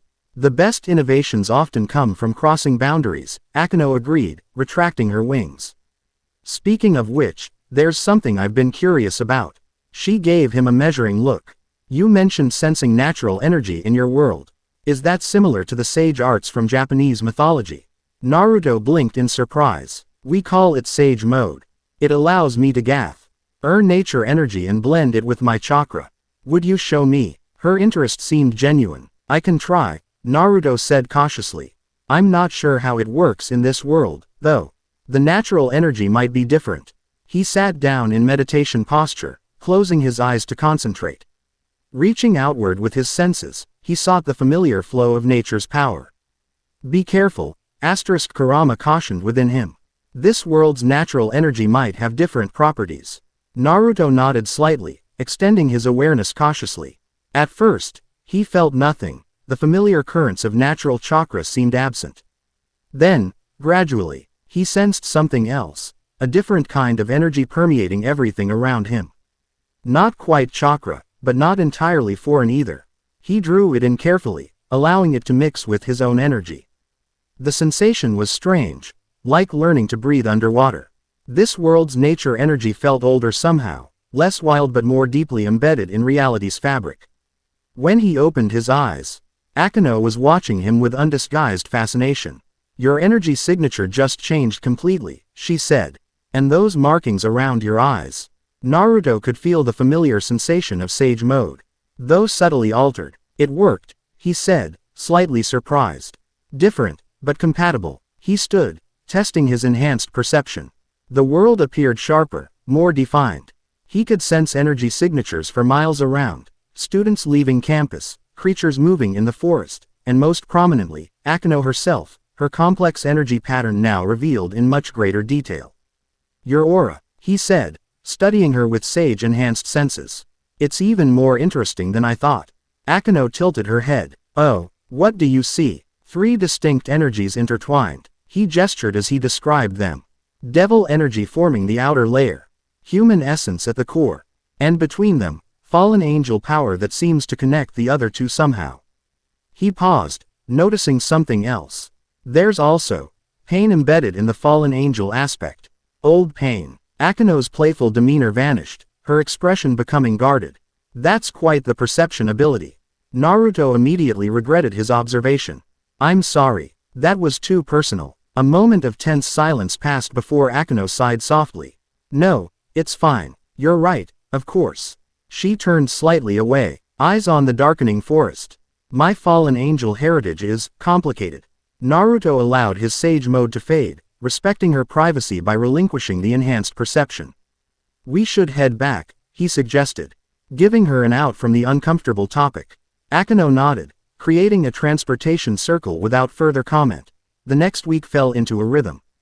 RNINGS and afternoons were spent attending classes, where Naruto struggled to absorb an entire world's worth of history, science, and culture. Evenings were dedicated to training with Akeno, mastering his fallen angel abilities while continuing to integrate them with his ninja techniques. Azazel visited occasionally, observing Naruto's progress with scientific interest and offering insights into fallen angel abilities that even Akeno hadn't known. The Governor-General seemed particularly fascinated by Naruto's shadow clones and their potential applications with light manipulation. Creating autonomous energy constructs is rare enough, he commented during one session. Making physical duplicates with individual consciousness is unheard of outside certain sacred gears. It's standard where I come from, Naruto explained. Though most ninja can only create a few at a time. And how many can you create? Azazel asked. Naruto shrugged. 1,000 or so if necessary. Azazel's eyebrows shot up. 1,000 independent duplicates. The energy requirements alone would be. He shook his head in amazement. Your world must operate on completely different principles. Throughout these days, Naruto's relationship with the Occult Research Club evolved from cautious alliance to genuine camaraderie. Issei enthusiastically introduced him to video games and manga. Hiba proved to be an excellent sparring partner. His sword skills challenging Naruto to adapt his fighting style. Even the quiet Kaneko gradually warmed to him, particularly after he brought her homemade cookies courtesy of a recipe Asia had helped him with. But it was with Akeno that Naruto spent the most time, and their relationship developed a complexity that surprised them both. During training, she was a focused and demanding instructor, pushing his abilities to new limits. Outside those sessions, she revealed a playful, teasing personality that often left him flustered yet intrigued. Neither mentioned the moment of tension regarding her heritage, though Naruto occasionally caught her watching him with an evaluating gaze, as if reassessing him based on his perception of her pain. On Friday evening, after a particularly intensive training session focusing on aerial evasion techniques, they sat beneath a large oak tree at the edge of the clearing. The setting sun painted the sky in hues of orange and purple, reminding Naruto painfully of Konoha's sunsets. "You're thinking of home," Akeno observed, noting his distant gaze. Naruto nodded. "The sunsets look similar. Makes me wonder what everyone's doing right now, if they're looking for me." "You miss them." "Yeah, I had responsibilities, people who counted on me." He picked up a fallen leaf, twirling it between his fingers. "I was being groomed as a potential Hokage candidate. That's our village leader. A leadership position," Akeno noted. "That explains some things about you." Naruto glanced at her. "What do you mean?" "Your approach to problems. The way you instinctively analyze situations from multiple angles. The ease with which you connect with others." She smiled slightly. "You have natural charisma, Naruto-kun. People want to follow you." The casual use of the honorific had become common between them, though it still carried a teasing undertone when she used it. "I just try to understand people," Naruto said modestly. "Everyone has their reasons, their pain, their hopes." Akeno studied him thoughtfully. "That day when you saw the pain in my aura, most people would have pressed for details. You didn't." "It wasn't my place," Naruto replied simply. "Everyone has parts of themselves they don't share until they're ready." A comfortable silence settled between them, broken only by the distant calls of birds returning to their nests for the night. "My father is Barakiel," Akeno finally said, her voice quiet but clear. "One of the leaders of the Grigori, and a powerful fallen angel." Naruto remained silent, sensing this was difficult for her to share. "My mother was human, a shrine maiden from a traditional family. They fell in love despite the taboo of such a union." Her fingers absently traced patterns in the grass beside her. "I was born from that love, carrying both their bloodlines." She looked up at the darkening sky. "We were happy, for a time. Until my mother's family discovered what my father was. They rejected us completely." Her voice hardened. "And then, when I was a child, my father was called away on Grigori business. While he was gone, we were attacked by devil extremists who targeted my mother. For her relationship with a fallen angel." Naruto felt a cold certainty about where this story was heading. "She died protecting me," Akeno confirmed his suspicion. "And in my childish grief, I blamed my father. If he hadn't been a fallen angel, if he had been there to protect us, my mother might have lived." "You rejected your fallen angel's side," Naruto surmised. Akeno nodded. "I hated everything it represented. The power, the heritage, the connection to my father. I ran away and eventually met Rias, who saved me when I was at my lowest point. She offered me a place in her peerage, and I accepted. Grateful to leave my fallen angel identity behind and become a devil instead." She created a small ball of lightning in her palm, letting it dance between her fingers. "But you can never truly escape what you are. My lightning magic, my greatest strength as a devil, comes directly from my fallen angel heritage. Barakiel's power flows in my veins whether I want it or not." Naruto watched the lightning flicker in her hand. "And now, how do you feel about that part of yourself?" "Conflicted," she admitted. "Rias helped me see that my power is my own, regardless of its source. But fully accepting my fallen angel nature means confronting everything I've tried to forget, including my relationship with my father." She dispelled the lightning and turned to face Naruto directly. "That's why training you has been educational for me as well. Watching you embrace your fallen angel abilities without reservation, seeing you integrate them with your original powers so naturally, it's made me reconsider some of my own limitations. The hardest battles are the ones we fight with ourselves," Naruto said quietly. "Accepting all parts of who we are, even the painful ones." Akeno's lips curved in a small smile. "You sound like you speak from experience." "I do." Naruto hesitated, then decided to offer his own truth in exchange for hers. "I have an entity sealed inside me, a massive fox spirit with incredible power. For most of my life, people feared and hated me because of him. The ancient presence I sensed within you," Akeno realized. Naruto nodded. "His name is Kurama. When I was born, he attacked our village. And my father gave his life to seal him inside me. I grew up an orphan, shunned by most of the village because they saw me as the monster, not its container." "Yet you don't seem bitter," Akeno observed. "I was, at first, angry, lonely, desperate for acknowledgement." Naruto's expression softened with remembrance. But eventually I found people who saw me, not just the fox. And I came to understand Kurama too, the pain and circumstances that made him what he was. Sharing our personal history, Kurama rumbled within him, though without real displeasure.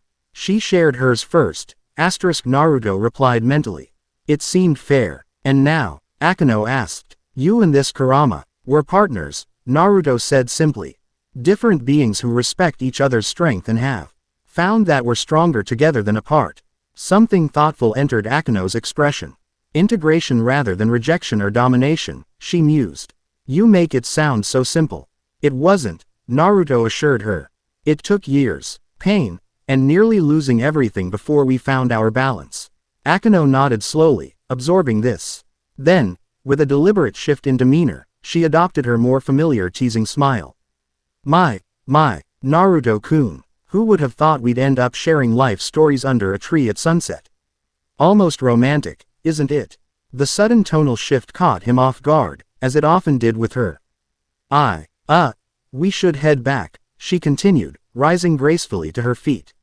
Rias wanted to brief everyone on the faction meeting tomorrow. As they walked toward the transportation circle, Akeno added casually, thank you for sharing your story. I haven't talked about my parents with many people. Thank you for trusting me with it, Naruto replied sincerely. Their eyes met briefly, a new understanding passing between them before Akeno activated the circle, transporting them back to the clubhouse.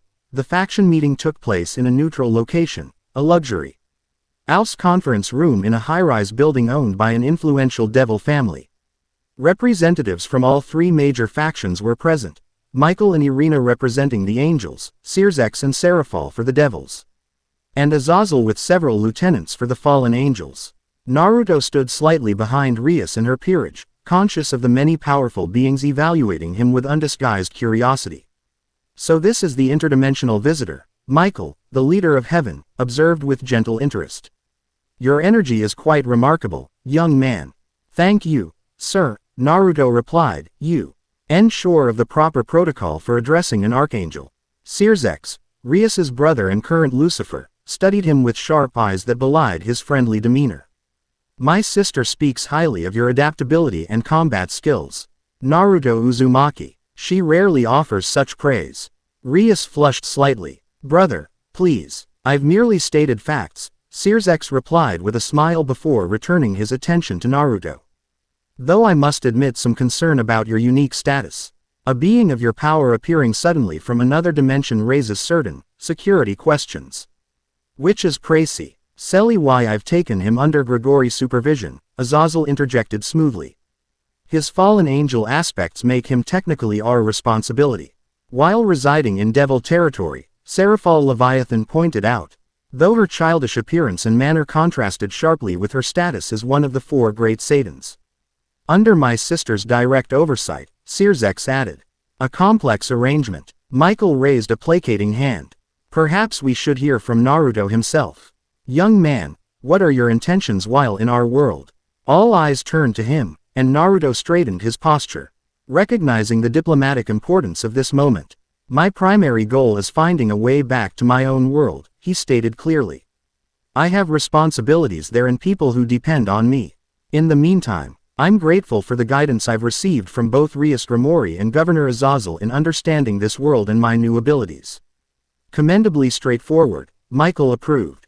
And your fallen angel powers? Circex pressed. How do you intend to use them? For self-defense and to protect those I care about, Naruto replied without hesitation. The same way I've always used my abilities. Azazel leaned forward, his casual demeanor belying the sharpness in his eyes. The real question no one's asking is, what caused his arrival in the first place? Dimensional barriers don't simply collapse by accident. A momentary silence fell over the gathering as the implications sank in. You believe someone deliberately brought him here? Seraphol asked. Or something, Azazel nodded. The energy signature of the dimensional rift, as Naruto described it, suggests intentional calibration. Someone or something wanted to bring a being with his specific energy composition into our world. For what purpose? Michael wondered. That, Azazel said grimly, is what concerns me. The discussion continued for another hour, covering jurisdiction questions, monitoring protocols, and contingency plans.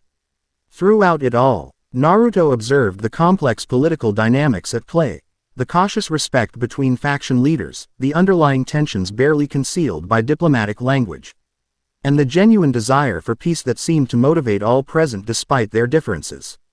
As the meeting concluded, Azazel pulled Naruto aside. "You handled that well," he commented. "Political navigation isn't easy, especially when you're the topic under discussion." "I've had some experience with alliance negotiations," Naruto replied, thinking of the complex diplomatic work that had gone into forming the allied shinobi forces. "It shows." Azazel's expression turned more serious. "Listen, there's something you should know that I didn't want to bring up in the general meeting. We've detected energy fluctuations similar to what brought you here occurring in several locations around the world."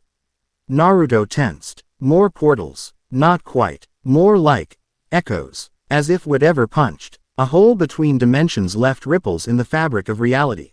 Azazel glanced to ensure they weren't overheard. "I have teams investigating, but I thought you should be aware. This may not be an isolated incident." Before Naruto could respond, Akeno approached them. "Rias is ready to leave," she informed them. "The others are gathering." Azazel nodded. "We'll continue this discussion later." He rejoined the other faction leaders, leaving Naruto with Akeno. "Everything okay?" she asked, noting his pensive expression. "Just more questions than answers," Naruto replied. "Azazel thinks what Eve brought me here might be affecting other locations too." Akeno frowned slightly. "That's concerning. But at least the meeting went well overall. You impressed many important people today." "I wasn't trying to impress anyone," Naruto said honestly. "Just being straightforward. Which is precisely why you did impress them," she pointed out with a small smile. "Most supernatural politics involve layers of deception and hidden agendas. Your directness is refreshing." As they rejoined the Grimoire group, Naruto noticed Irina, the angel representative, watching him with barely concealed fascination. "Is it true you can create 1,000 copies of yourself?" she asked when he met her gaze. "Shadow clones." "Yes," Naruto confirmed. Her eyes widened. "Amazing. Michael Sama says your energy feels unlike anything in our world. Could you show me a small demonstration?" Before Naruto could respond, a subtle wave of electricity crackled through the air between them. Akeno had stepped closer, her pleasant smile not quite reaching her eyes. "Perhaps another time, Irina-san," she suggested sweetly. "We're just leaving." Irina blinked in surprise, then smiled knowingly. "Of course, Akeno-san. Another time, Naruto-san." As they walked away, Naruto gave Akeno a curious look. "What was that about?" "What was what about?" she replied innocently. "That spark of electricity. Were you jealous?" Akeno laughed lightly. Era, Naruto-kun. Why would I be jealous? I was merely reminding Irina-san that we have schedules to keep." Her tone was playful, but Naruto sensed something genuine beneath it, a possessiveness that both surprised and intrigued him. "She's marking territory," Kurama commented with amusement. "Quite effectively, I might add." "We're just training partners," Naruto protested mentally. "Keep telling yourself that," the fox replied dryly. 3 days after the faction meeting, the first attack came.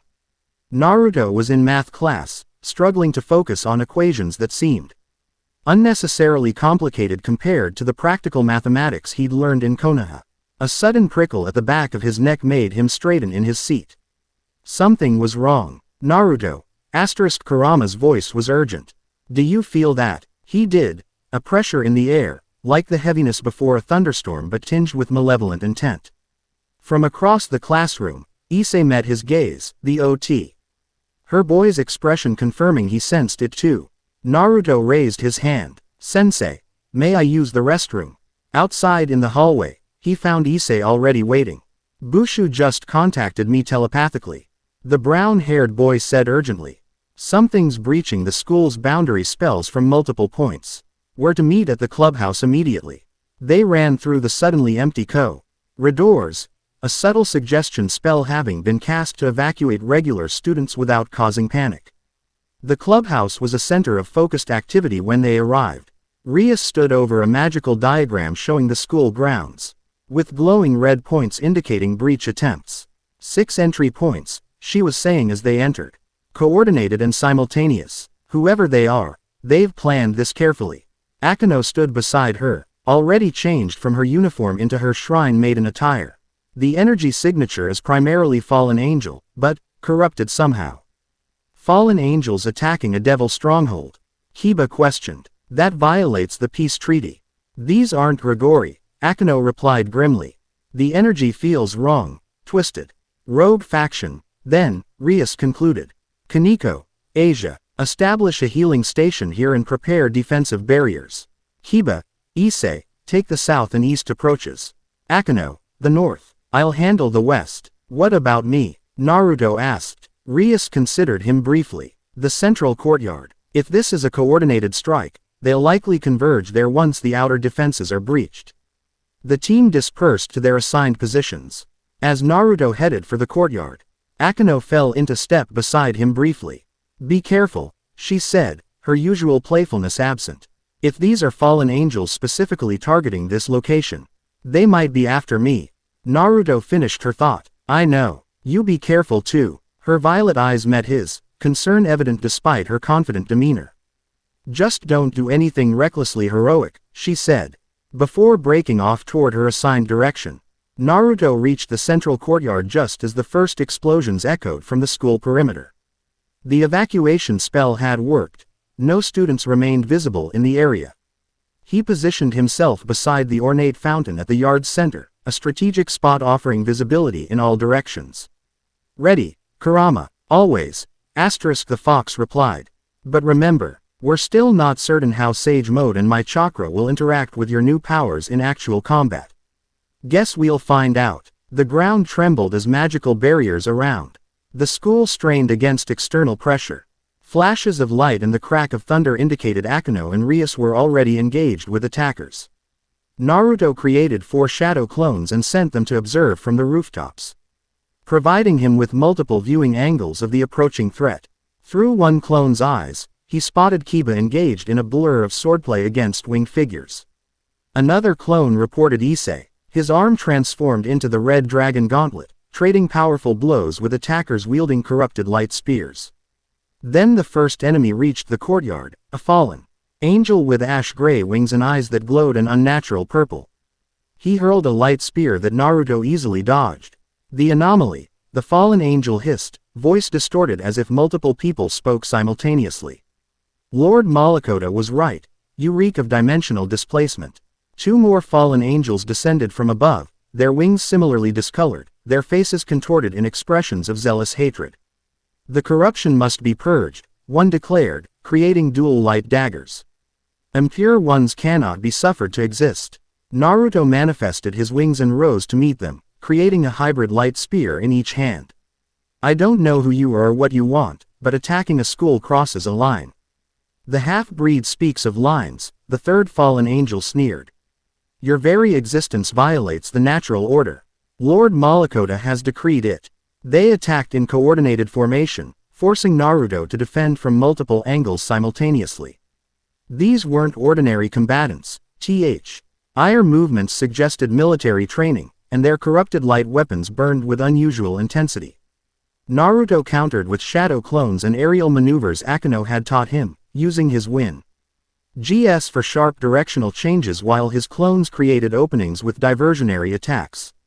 One by one, he dispatched the attackers, his hybrid weapons proving more effective against them than he'd anticipated. As the third fell, a dozen more appeared at the courtyard's edges, some emerging from buildings, others descending from above. Reinforcements already, Naruto muttered, readying himself for the next wave. But before they could engage, a new presence materialized in the courtyard, a tall figure with 8 ash-gray wings, wearing ornate black armor adorned with twisted religious symbols. His face might once have been handsome, but now bore a network of purple veins pulsing beneath pale skin. Dark power radiated from him in visible waves. Naruto Uzumaki, he intoned, voice resonating with unnatural depth. The dimensional anomaly who walks as half-fallen. I am Malakota, purifier of bloodlines. The name matched what the attackers had mentioned, their leader, apparently. Naruto maintained a defensive posture. Evaluating this new threat, you're attacking children in a school, he replied evenly. Doesn't seem very purifying to me. Malakota's lips twisted in what might have been a smile. This institution harbors devils, fallen angels, and now you, an abomination that straddles worlds and bloodlines. All must be cleansed. Under whose authority? Naruto demanded, buying Tim. As his shadow clones relayed the situation to the others via their shared consciousness. The Grigori haven't sanctioned this. Azazel and his ilk have grown weak, compromising with devils and angels. Malakota's wings spread wider, pulsing with corrupt energy. The true fallen angel mandate is purity through freedom, absolute, uncompromised existence. Half-breeds and world walkers dilute our purpose. With frightening speed, he closed the distance between them, a massive light halberd materializing in his hands. Naruto barely evaded, the weapon grazing his shoulder and sending waves of burning pain through his body. His light energy is toxic, Kurama warned. Corrupted somehow. Be careful. Naruto created a dozen shadow clones that surrounded Malakota, attacking from all angles with hybrid light weapons. The fallen angel leader dispatched them with disturbing efficiency, his movements fluid despite his imposing size. Interesting technique, Malakota commented, destroying the last clone. But ultimately useless against a true fallen angel of my caliber. Naruto kept his expression neutral, though inwardly he was recalculating his approach. This opponent was clearly experienced and powerful, possibly on par with Azazel in combat ability. What do you really want? He asked, circling cautiously. This can't just be about bloodline purity. Perceptive, Malakota acknowledged. Your arrival has accelerated our timetable. The dimensional rifts are growing more frequent, more potent. Soon, the boundaries between worlds will weaken enough for our true purpose to be realized. Which is? Malakota's expression turned fervent, almost ecstatic. Ascension. Return to heaven. Not as supplicants begging forgiveness, but as conquerors claiming our rightful place. The dimensional awakening provides the path our Lord has promised. Religious fanaticism, Kurama observed. Always dangerous, and usually hiding something else, Naruto added mentally. Aloud, he said, so I'm what? An obstacle to your ascension plans? A catalyst, rather, Malakota replied. Your energy signature contains the key to stable dimensional transition. Once extracted and properly harnessed, it will serve our cause. Extracted doesn't sound pleasant, Naruto noted, readying another attack strategy. It will be excruciating, Malakota confirmed without emotion. But necessary for the greater purpose. He launched forward again, this time creating a sphere of corrupted light that expanded outward in a devastating wave. Naruto countered with a technique he'd been developing, a Rasenshuriken infused with fallen angel energy. The two attacks collided with catastrophic force, creating a shockwave that shattered windows throughout the courtyard. Malakota emerged from the explosion looking impressed despite himself. You've adapted to fallen angel energies remarkably well. In another life, you might have made a worthy disciple. Not interested in fanaticism, thanks, Naruto replied, already. Forming his next technique, a variation of the Rasengan that incorporated rotating light energy in multiple layers. Before he could deploy it, lightning struck from above, not his attack, but Akeno's. She descended from the sky, her expression cold and focused in a way Naruto had never seen before. Lightning crackled around her entire body, and her wings, all four of them, were fully extended. Malakota, she said, her voice carrying deadly calm. Still preaching purity while corrupting everything you touch. The fallen angel leader's face twisted with new hatred. The ultimate abomination. Fallen angel blood debased by devil essence. Your existence is a mockery of both worlds, Himejima. And yet here I stand, Akeno replied, lightning dancing between her fingers. While your purification, vehement dwindles to desperate attacks on schools. Naruto took position beside her, noting the strategic advantage of their combined abilities against this opponent. You know him. By reputation, Akeno confirmed, not taking her eyes off Malakota. Former Grigori scientist, expelled for unauthorized experiments on captive angels. He founded a cult of fallen angel supremacists who believe in purifying supernatural bloodlines. Half-truths from a half-breed, Malakota sneered. Our movement seeks to restore fallen angels to their original glory, before Azazel's compromises weakened us. Lightning struck again, This time from Akeno's direct attack. Malikota deflected it with a light shield, but Naruto was already moving, using the flash as cover to close distance with a light-infused Rasengan. The attack connected partially, tearing through Malikota's armor on one side and sending him staggering backward. He recovered quickly, counter-attacking with light spears that forced both Naruto and Akeno to evade. "We need to coordinate," Naruto called to her as they regrouped. "His defense is strong but has a pattern." Akeno nodded, understanding immediately. "Lightning followed by your attack worked once. Let's expand on that," Naruto suggested, quickly outlining a strategy through hand signals that would be familiar to any Konoha ninja but meaningless to their opponent. Remarkably, Akeno seemed to grasp his intent with minimal explanation.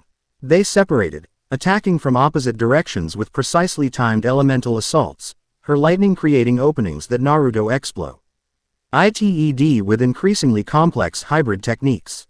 Malikota found himself defending from multiple angles, his superior experience countered by their seamless teamwork.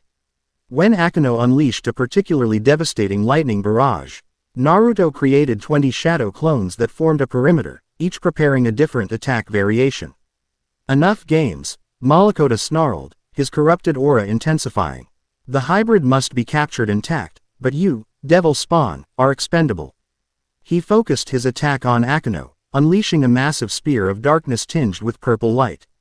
She raised a lightning barrier, but the corrupted weapon began burning through it immediately. Naruto abandoned his attack formation and flashed to her side, adding his own energy to strengthen her defense. Even combined, they struggled to contain Malikota's power. "He's drawing energy from somewhere," Akeno observed, strain evident in her voice. "This isn't normal fallen angel power." Naruto nodded, noticing the pure PLE veins on Malikota's skin pulsing more intensely. "Something's enhancing him. We need to end this quickly." He reached for Kurama's power, golden chakra beginning to merge with his fallen angel energy.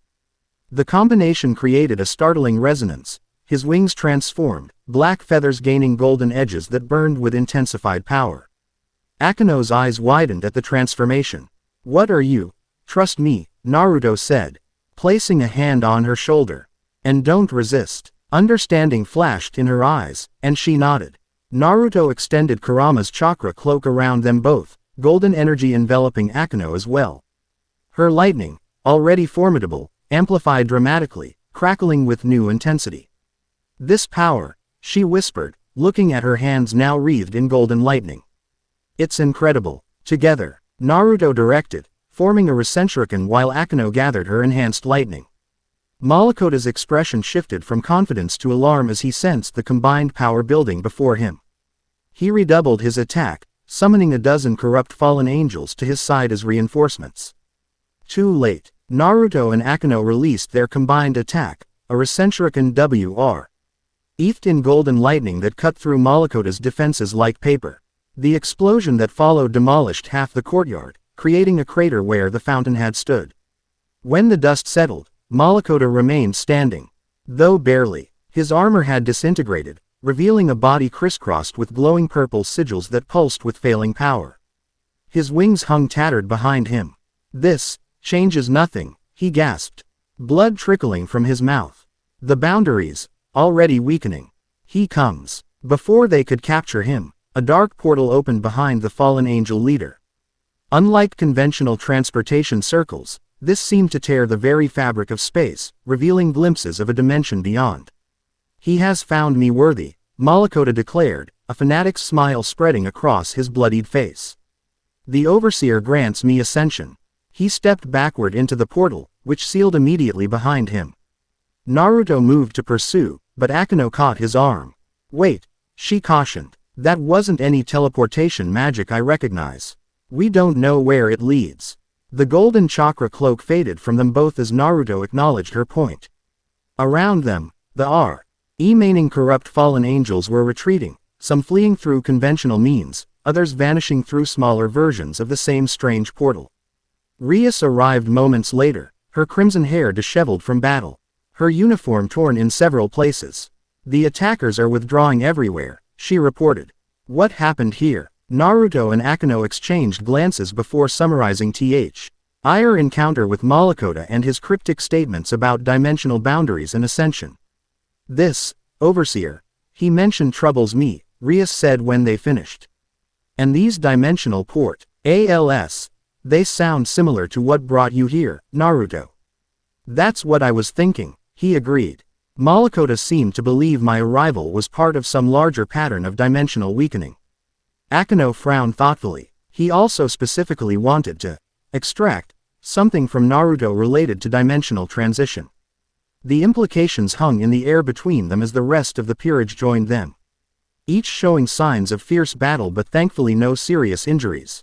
We should contact Azazel immediately, Rias decided. If rogue fallen angels are creating dimensional portals and targeting Kuo Academy. The peace treaty has been severely violated. As the others began organizing recovery efforts, Naruto pulled Akeno aside. Are you all right? That power sharing was something I've only done a few times before. I'm fine, she assured him, though he noted a lingering wonder in her expression. That energy, it felt ancient and wild, yet somehow protective. She studied him curiously. Was that the fox spirit you mentioned? Kurama. Naruto nodded. His chakra can be shared with others I'm connected to. It enhances their natural abilities. Connected to? Akeno repeated with a small smile. I suppose we are, in a way. Before he could respond, a sudden pressure descended upon the courtyard. Not physical, but a weight on reality itself that made the air feel thick and breathing difficult. The sky darkened unnaturally, clouds swirling in patterns that defied natural weather formations. What now? Issei groaned, his boosted gear still activated on his arm. A point of light appeared in the center of the swirling clouds, expanding rapidly into a perfect circle of blinding white. From within it descended a figure unlike anything Naruto had yet seen in this world. It appeared humanoid in basic form, but its body seemed composed of geometric light constructs constantly shifting and realigning. It had no discernible face, merely a smooth surface where facial features should be. Occasionally rippling with symbols that appeared and vanished too quickly to comprehend. Behind it spread wings, not feathered like angels or fallen angels, but crystalline structures that refracted light in impossible ways. The being touched down on the ruined courtyard, its feet hovering several inches above the ground. The air around it shimmered with displaced reality.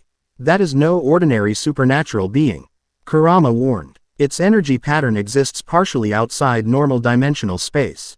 Rias stepped forward cautiously. Identify yourself. This is devil territory under the protection of the House of Grimoire. The being's head turned toward her, though without eyes it was impossible to tell if it was truly looking at her. When it spoke, the voice seemed to bypass ears entirely, resonating directly within their minds. I am Ether, guardian of boundaries. I come regarding the dimensional anomaly. Its faceless head swiveled to Naruto. You, World Walker, your sense causes ripples across dimensional barriers. I didn't choose to come here, Naruto replied, stepping forward to stand beside Rias. I was pulled through against my will. Intent is irrelevant. Effect is what concerns the cosmic order. The being, Ether, moved closer, its geometric body reconfiguring with each motion. The boundaries between worlds are absolute by divine decree. Your transition has created instability. Malakota and his followers merely exploit what you have initiated. That's ridiculous, Akeno protested, moving to Naruto's side. Naruto is a victim of whatever caused the dimensional rift, not its creator. The catalyst need not be the cause, Ether responded. His energy signature resonates with the weakening points. His continued presence accelerates the degradation. Rias frowned deeply. Are you suggesting he's responsible for Malakota's ability to create those portals? Not responsible, connected. The dimensions seek balance. His presence here creates corresponding instability elsewhere. Naruto felt a chill at the implication. Are you saying my being here is affecting my home world too? All dimensions connected by transition points experience reciprocal effects. The longer you remain, the more severe the distortions become. Then help me return home, Naruto proposed. If that would repair the damage, simple return is insufficient, Ether interrupted. The pathway has been corrupted by external interference. What passes for Malakota's overseer manipulates these weaknesses for purposes counter to cosmic order. The being's form flickered momentarily. Geometric patterns reorganizing into a more concentrated configuration. I have come to evaluate the anomaly and determine appropriate intervention. The boundary violations cannot continue. What exactly does intervention mean? Rias asked, her tone diplomatic but firm. Various options exist. Extraction and containment of the anomalous energy. Sealing of all affected transition points. Removal of the catalyst. The clinical way it listed these options sent another chill through Naruto. By removal of the catalyst, you mean me. Precise. Though such action is final recourse. Initial assessment suggests less terminal solutions may suffice. Akeno stepped partially in front of Naruto, lightning crackling subtly around her fingers. You're not removing anyone. There must be a better solution. Ether's attention shifted to her. Interesting. A triple hybrid entity defending a dimensional anomaly. Your existence also represents boundary violation, though of lesser magnitude. Is that a threat? Akeno's voice remained calm, but the temperature around her dropped noticeably. Merely observation. The concentration of boundary violations in this location warrants comprehensive analysis. The being's form expanded slightly, light pulsing from within its geometric structure. I will remain in this dimension to monitor the situation. The anomaly will be evaluated over 7 solar cycles. If degradation accelerates beyond acceptable parameters, intervention becomes mandatory. And if we refuse this evaluation? Rias asked. Refusal is anticipated but irrelevant. Cosmic order supersedes factional authority. With that pronouncement, Ether's form became increasingly translucent until it vanished entirely, though a lingering sense of its presence remained. A weighed on reality that suggested it hadn't truly departed. Well, Issei broke the silence that followed. That was creepy as hell. What was that thing? Kiba asked, his sword still drawn. Not an angel or god I've ever heard of. Something older, I think, Rias replied thoughtfully. The way it spoke of cosmic order and dimensions suggests an entity tasked with maintaining universal laws. A cosmic bureaucrat, Naruto suggested, though the humor fell flat even to his own ears. Akeno turned to him, concern evident in her expression. It specifically targeted you, and it mentioned Mal, Akota's overseer, as a separate entity working against it. Naruto nodded grimly. 2 powerful beings from beyond normal dimensions, both interested in these weakening boundaries. One wants to enforce them. The other apparently wants to exploit them. And you're caught in the middle, Rias concluded. Which means we all are. She surveyed the damaged courtyard, her expression resolute. We need to contact all the faction leaders immediately. This goes beyond rogue fallen angels now. As the others began urgent preparations, Akeno remained beside Naruto, her hand lightly touching his arm. Are you all right? That being essentially threatened your existence. I've faced worse odds, Naruto replied, though without his usual confidence. What concerns me more is the possibility that my Preza NCE here is causing problems in my home world. We'll figure this out, Akeno assured him, her voice soft but determined. You heard Ether. There are options besides removal. Naruto met her gaze, touched by the protective fierceness he saw there. When we fought Malakota together, he said quietly, our powers resonated perfectly. I've never experienced synchronization like that with someone so quickly. Not even with my closest comrades back home. Something vulnerable flickered in Akeno's eyes before she masked it with her usual playful smile. Era, are you saying we have special chemistry, Naruto-kun?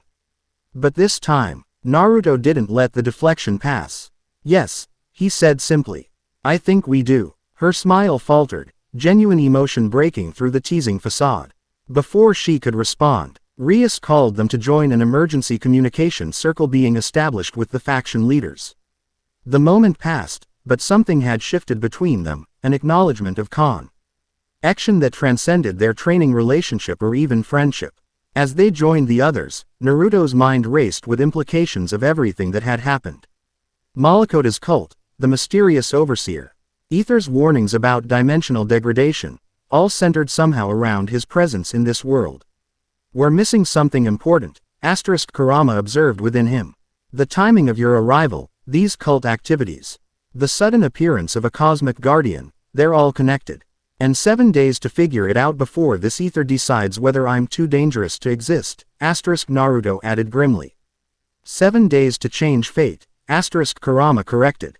Something we have considerable experience with. Naruto nodded slightly, drawing strength from the fox's confidence. Whatever came next, he wouldn't face it alone.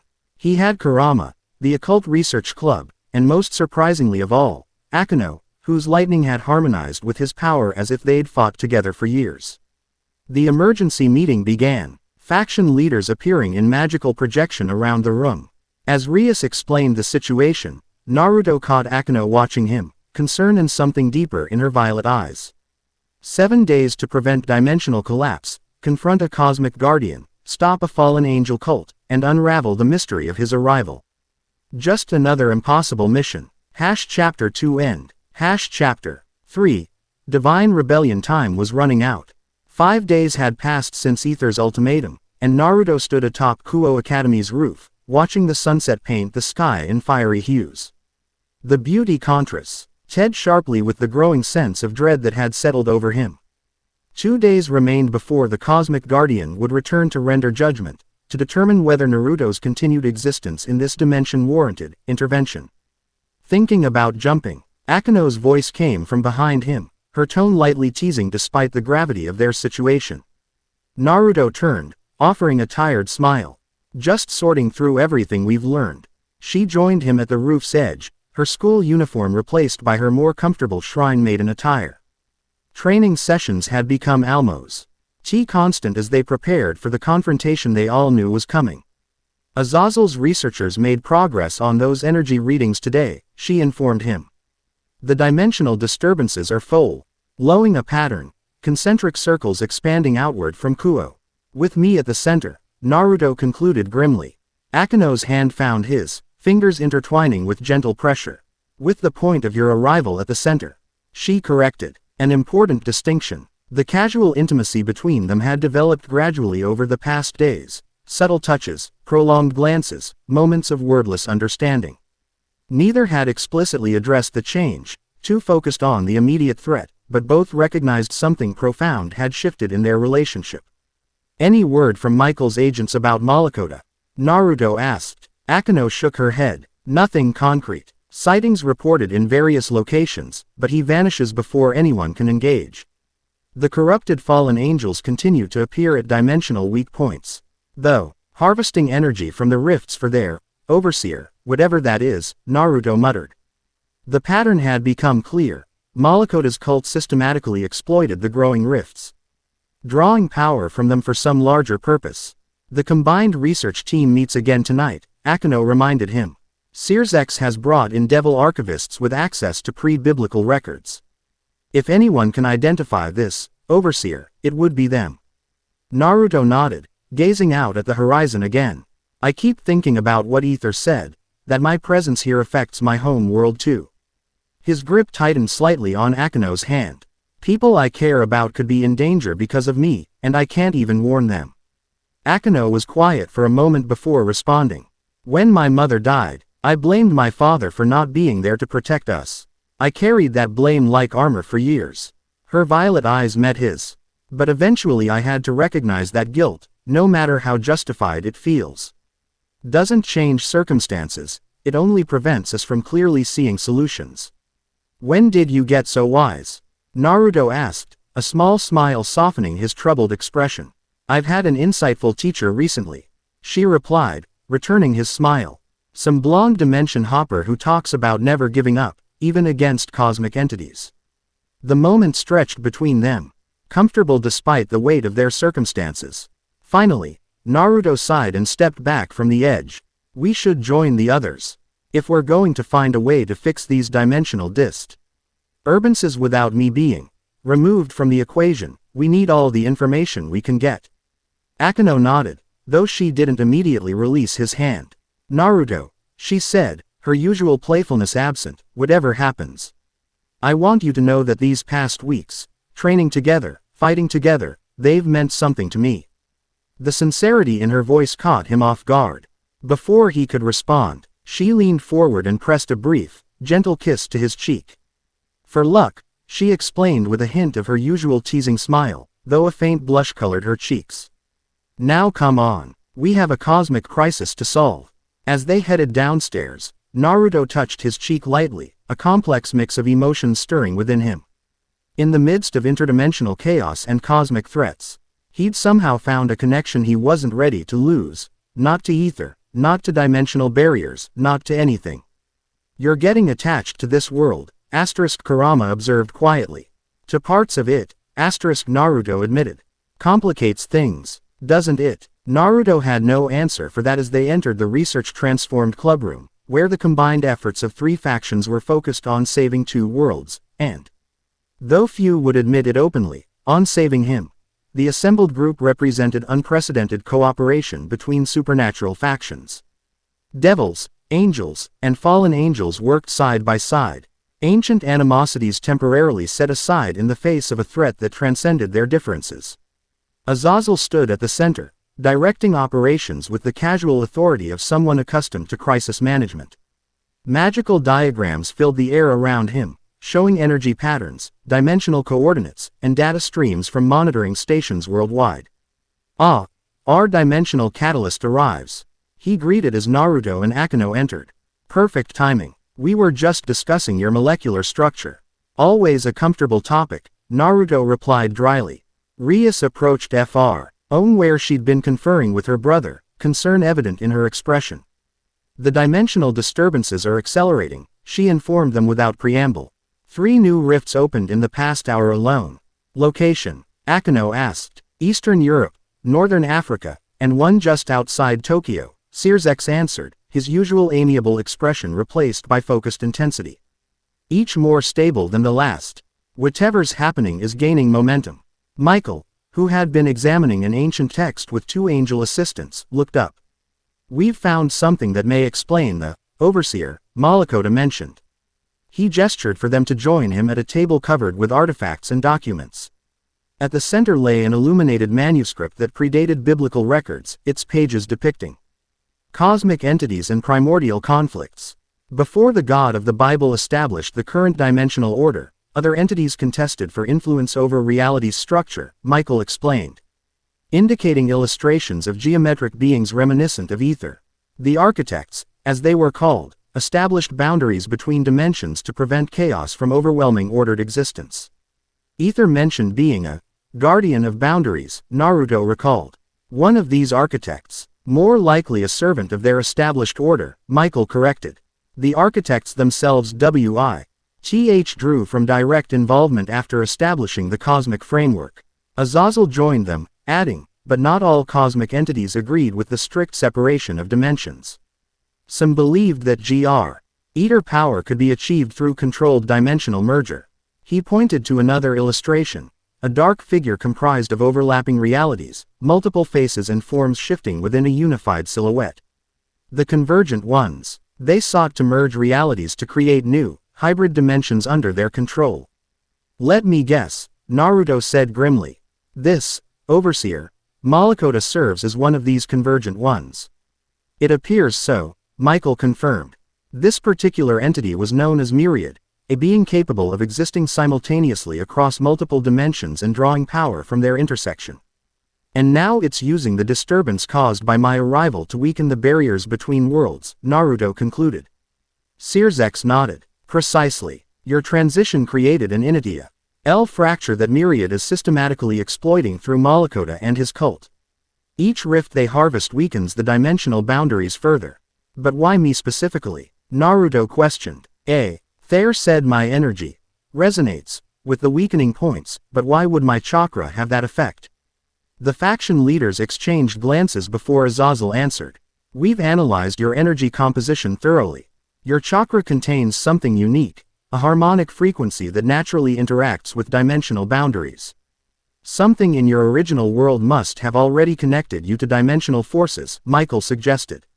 "Perhaps whatever entity you mentioned is sealed within you." "He means me," Kurama rumbled. "But I've never had any special connection to dimensional powers." Naruto frowned, thinking back to his world's history. "The Sage of Six Paths," he murmured, remembering stories of the legendary figure who had first wielded chakra. He was said to have powers that transcended normal limits, abilities that could affect reality itself. "And you carry some echo of these abilities?" Rias asked. Maybe. His chakra was passed down through certain bloodlines, and during the war, I received power directly from him. Naruto looked around at the assembled researchers. Could that be what Myriad is after? This specific chakra signature. It would explain why the portal specifically targeted you. Azazel confirmed. And why Malakota wanted to extract something from you rather than simply kill you. So we have a rogue cosmic entity using Naruto's unique chakra sig. Nature to break down dimensional barriers, Akeno summarized. All to create some merged reality it can control. With catastrophic consequences for all existing dimensions, Michael added gravely. Quote, the merging process would destroy most life in affected realities. Only those specially prepared, like Malakota and his followers, might survive the convergence. A heavy silence fell over the group as the full implications sank in. 2 questions, Naruto finally said. First, if I were to return to my dimension somehow, would that stop the process? Azazel shook his head. Unfortunately, no. The initial fracture has been too extensively exploited. Even removing the catalyst wouldn't repair the damage now. It might even accelerate collapse by creating another transition event. Then second question. How do we stop it? That, Searsex said, is what we've been working on. He gestured to an intricate magical diagram that Rias and several devil researchers had been constructing. We believe it's possible to stabilize the dimensional boundaries through a synchronized sealing ritual performed simultaneously at key fracture points. Similar to how the original architects established the boundaries, Michael elaborated. But instead of separating dimensions entirely, we'd create controlled, stable connections that allow for equilibrium without complete merger. Essentially, Azazel added with his characteristic grin, we'd be rewriting cosmic law to accommodate the new reality of your presence here, rather than trying to enforce the old rules. Naruto considered this. And Ether, will this satisfy the Guardian's concerns? That, Azazel admitted, is the gamble. Cosmic Guardians are bound by rules but capable of interpretation. If we can demonstrate a solution that maintains order while adapting to new circumstances, Ether might accept it as an alternative to removing the catalyst. And if it doesn't? Akeno asked, the question everyone had been avoiding. No one answered immediately, the implication clear. Then we'd have to fight a cosmic entity, Rias finally said, her tone suggesting she found the prospect daunting but not impossible. Searsex shook his head. Against an entity like Ether, conventional combat would be futile. Its existence transcends physical form. But not, Naruto interjected thoughtfully, influence over this dimension. It manifests here, which means it interfaces with our reality in ways we can potentially affect. Azazel's eyes lit with interest. What are you suggesting? A contingency, Naruto replied. If diplomacy fails, we need a way to at least hold Ether off long enough to complete the sealing ritual. He turned to the fallen angel leader. You've been studying my chakra. Could you create a containment field that would temporarily restrict a being that exists partially outside normal space? Azazel stroked his chin, considering.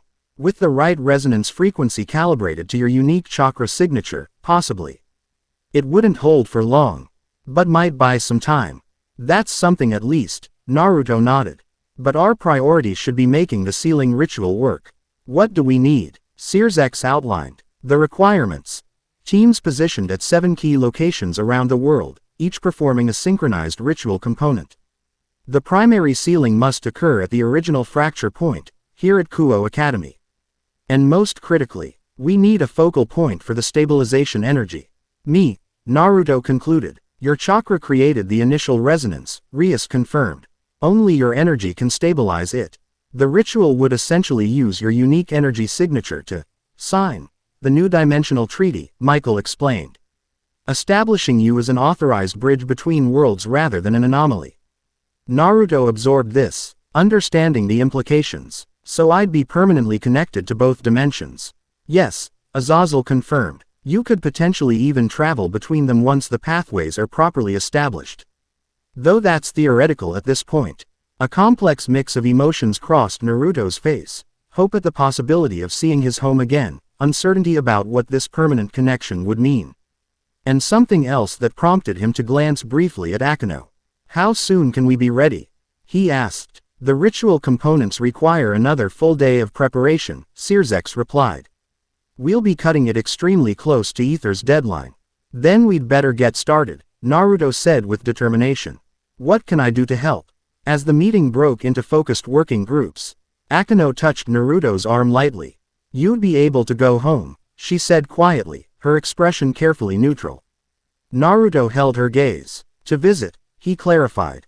Not to stay. Something flickered in her violet eyes, surprise, followed by warmth she didn't attempt to disguise with her usual teasing.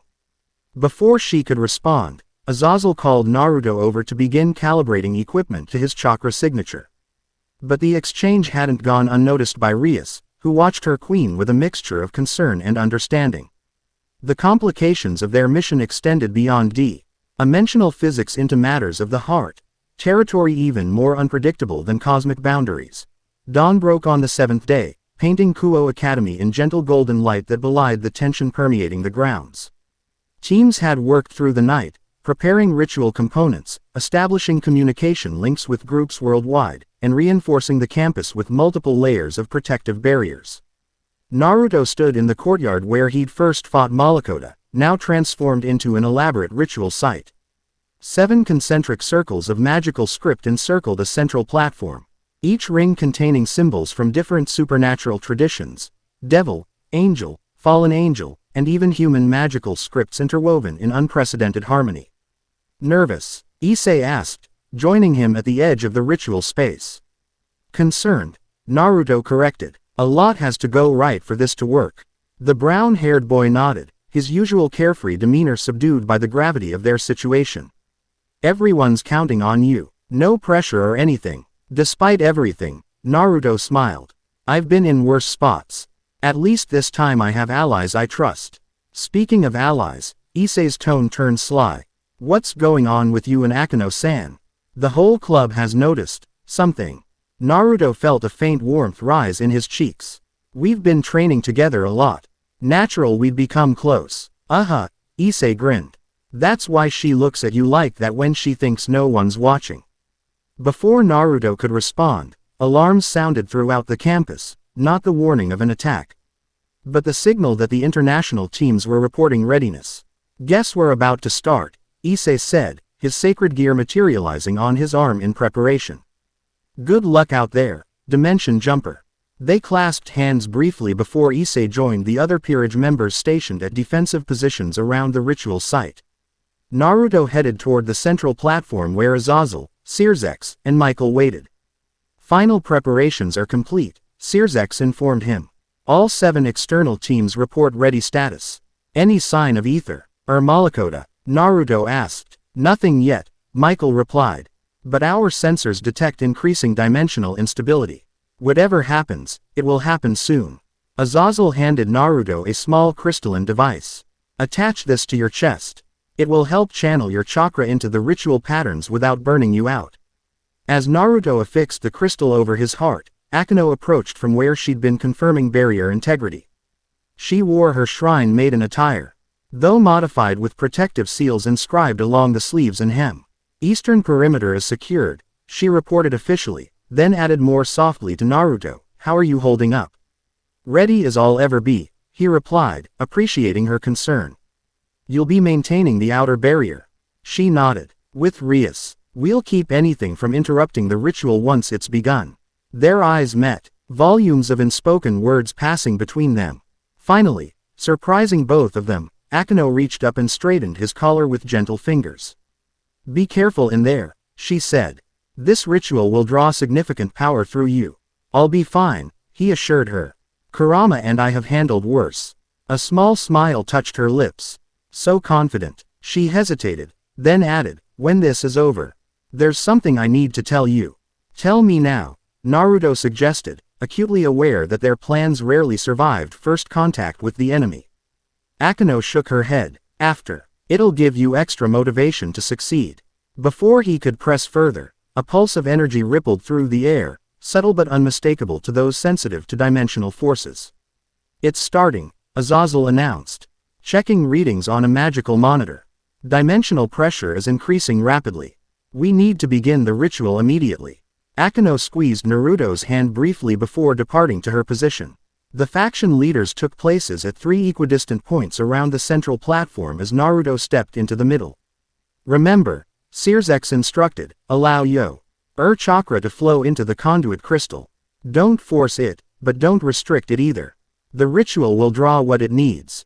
Naruto nodded, centering himself as the 3 leaders began chanting in an ancient language that predated human civilization. The magical circles surrounding them illuminated one by one, power flowing through intricate patterns toward the center. Ready, Kurama. Always, kid, the fox replied.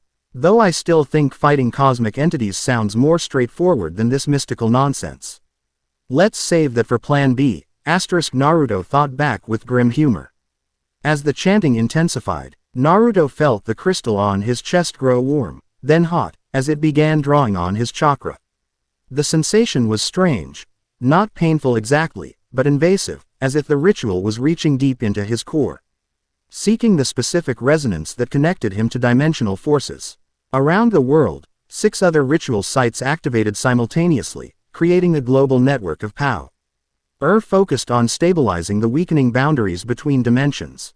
Naruto could almost sense them, teams of angels, devils, and fallen angels working in unprecedented cooperation to prevent catastrophe. The crystal burned brighter, pulling more deeply on his reserves. Naruto gritted his teeth, maintaining his focus as multicolored energy spiraled upward from the ritual circles, forming a column of light that extended into the sky. Then, without warning, the air above them tore open. Not in the controlled, ritualistic manner they'd intended, but violently, reality itself shredding like paper. Through the ragged opening poured corrupted fallen angels by the dozens, led by a transformed Malakota. The fallen angel leader had changed dramatically since their last encounter. His once humanoid form had become a grotesque fusion of fallen angel and something alien, additional limbs sprouting from his torso, his skin translucent enough to reveal pulsing purple energy flowing through his veins. 8 wings had become 12, their feathers crystalline rather than organic. The convergence cannot be prevented. He called down, voice resonating with unnatural harmonics. My lord comes to claim what is his. Defensive positions. Rias commanded from the perimeter. Her peerage and the security teams immediately engaged the incoming attackers, magic and weapons flashing against the morning sky. Within the ritual circle, the 3 faction leaders maintained their chanting, though strain showed on their faces as they fought to keep the ceremony stable despite the interruption. Continue the ritual, Sears called to them through gritted teeth. We cannot stop now. Naruto held his position at the center, the crystal now drawing chakra at an alarming rate. Above, Malakota directed High-S forces to target the ritual site specifically, waves of corrupted light spears raining down only to be intercepted by defensive barriers. On the eastern perimeter, Akeno and Rias worked in tandem, air combined powers maintaining a shield of crimson and lightning that repelled multiple attacks. Issei and Kiba fought back to back against corrupted fallen angels that had broken through the outer defenses, while Kaneko hurled concrete debris at aerial attackers with devastating accuracy. They're targeting the conduit lines, Azazel warned, noticing Malakota's strategy. The fallen angel cult Eater was systematically attacking the energy channels connecting Kuo's ritual site to the global network. Naruto could feel it, each broken connection sending feedback through the crystal into his body. The ritual was destabilizing, the carefully balanced energies threatening to collapse. I need to help them, he said, preparing to leave the central position. No, Michael countermanded sharply. If you break the flow now, the backlash could destroy half the city. We must complete the primary binding before you can move. Trapped in place, Naruto watched his friends fighting desperately to protect the ritual, and him. Akeno deflected a corrupted light spear meant for one of the conduit anchors, taking a glancing blow to her shoulder in the process. Though she continued fighting without hesitation, Naruto saw the pain flash across her face. Frustration and concern built within him. There must be something I can do from here. There is, Kurama suggested. Shadow clones wouldn't break your connection to the ritual. Naruto immediately understood. With careful concentration to maintain his position within the energy flow, he formed hand signs and created 24 shadow clones. T materialized around the perimeter of the ritual site. Reinforcements coming in. The clones called as they joined the battle, their hybrid fallen angel chakra abilities adding significant firepower to the defense. Above the battlefield, Malikota noticed the development with visible anger. The anomaly extends his influence. He snarled. Prioritize the copies. The tide of battle shifted slight. Lee as Naruto's clones coordinated with the defenders, their intimate knowledge of each fighter's abilities allowing for seamless teamwork. One clone joined Akeno, forming a light shield to complement her lightning attacks while she recovered from her injury. Show off, she teased the clone, though relief showed in her eyes at the assistance. Just evening the odds, the clone replied, deflecting a corrupted light spear with a hybrid chakra weapon of his own. In the center of the ritual, the primary Naruto felt the crystal's draw intensifying as the ceremony reached its crucial phase. The Kolu, MN of light above him pulsed in 7 distinct colors, each representing a different global anchor point feeding power into the stabilization matrix.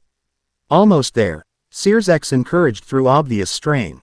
The primary binding is forming. Then, like an answer to Malikota's invasion, a second rift opened in the sky, this one a perfect circle of white light. From within it emerged ether, the geometric guardians form somehow even more alien in daylight, angles and planes shifting in ways that hurt the eyes. The 7 cycles are complete, it announced directly into their minds. Evaluation concludes. The boundary violations have accelerated beyond tolerance. Intervention is now mandatory. Its faceless head turned toward the ritual site, observing the partially completed ceremony. Attempt to circumvent cosmic order noted. Insufficient and unauthorized. Wait, Naruto called out, even as the crystal continued drawing his chakra. We're not circumventing order, we're establishing a new equilibrium. Equilibrium cannot exist with fundamental laws violated. The anomaly must be removed. Ether raised what approximated an arm, geometric light constructs realigning into what was clearly a weapon configuration. The air around it distorted as reality itself seemed to bend toward the cosmic guardian. But before it could strike, Malikota's laughter echoed across the battlefield. Too late, boundary slave. The convergence has begun. A third-dimensional rift tore open, larger than either previous opening. Unlike Ether's perfect circle or Malikota's ragged tear, this was a spiral. Vortex of darkness shot through with purple lightning. The very air seemed to scream as it expanded, pulling matter and energy toward its center. Within the vortex, a shape began to form, massive beyond comprehension. Comprised of overlapping realities and shifting forms. Countless eyes opened along what might have been a face, each looking out from a different dimension. Myriad comes, Ether announced, its mental voice carrying genuine alarm. The convergent one must not fully manifest. The cosmic guardian redirected its attack toward the new rift, firing a beam of pure white energy that struck the forming entity within. The impact was catastrophic, reality itself shuddering as 2 cosmic forces clashed. In the ritual circle, the faction leaders struggled to maintain the ceremony against this new development. The dimensional pressure is overwhelming our calibrations. Azazel shouted over the roaring energies. We need to accelerate the binding. That would require more power than we can safely channel. Michael countered. Sears looked directly at Naruto. Unless our catalyst can handle the increased flow. Understanding immediately, Naruto nodded. Do it, I can take more. This could kill you, Azazel warned. We'd be channeling the combined power of all 7 sites directly through your body. No choice, Naruto replied grimly, watching as Myriad pushed back against Ether's attack. Tentacles of dark energy extending from the vortex to grip reality itself. If that thing fully manifests, everyone dies. The faction leaders exchanged glances before Sears gave a sharp nod. On my mark, we reconfigure the flow to maximum capacity. As they adjusted their positions, Naruto reached deeper within himself, accessing Kurama's power to reinforce his system for what was coming. Golden chakra erupted around him, merging with the black fallen angel energy to create a swirling aura of power. His wings manifested, transformed by the combination, still black-feathered. But now edged in golden light that burned with intense radiance. Ready when you are, he confirmed to the faction leaders. Mark, Sears commanded. The ritual's energy flow reconfigured instantly. All 7 global conduits channeling directly into the crystal on Naruto's chest. The pain was immediate and overwhelming, like being struck by lightning while burning from within. Naruto's back, arched as power beyond mortal comprehension surged through him. Outside the ritual circle, the battle raged on three fronts: Ether versus Myriad in the sky, the defenders versus Malakota's forces around the perimeter. And now everyone against the physical distortions caused by the clashing cosmic entities. Reality began fragmenting around them. Buildings phased partially in and out of existence. The ground rippled like water. Gravity fluctuated unpredictably, causing combatants on both sides to float momentarily before crashing down again. The dimensions are bleeding together, Rias shouted, maintaining her barrier despite blood trickling from her nose from the strain. We can't hold this much longer. In the center of chaos, Naruto became a beacon of golden black light, his form barely visible within the swirling energies. The crystal on his chest had merged with his body, power flowing through it in quantities that should have incinerated him instantly. Hold on, Naruto, Kurama roared within him, the fox's chakra acting as a buffer between Naruto's consciousness and oblivion. Just a little longer. Through fragmented vision, Naruto saw Malakota descending toward the ritual site, apparently intent on claiming him before either the ritual completed or Myriad fully manifested. The catalyst belongs to my lord, the corrupted fallen angel declared, corrupted light weapons forming in all four of his hands.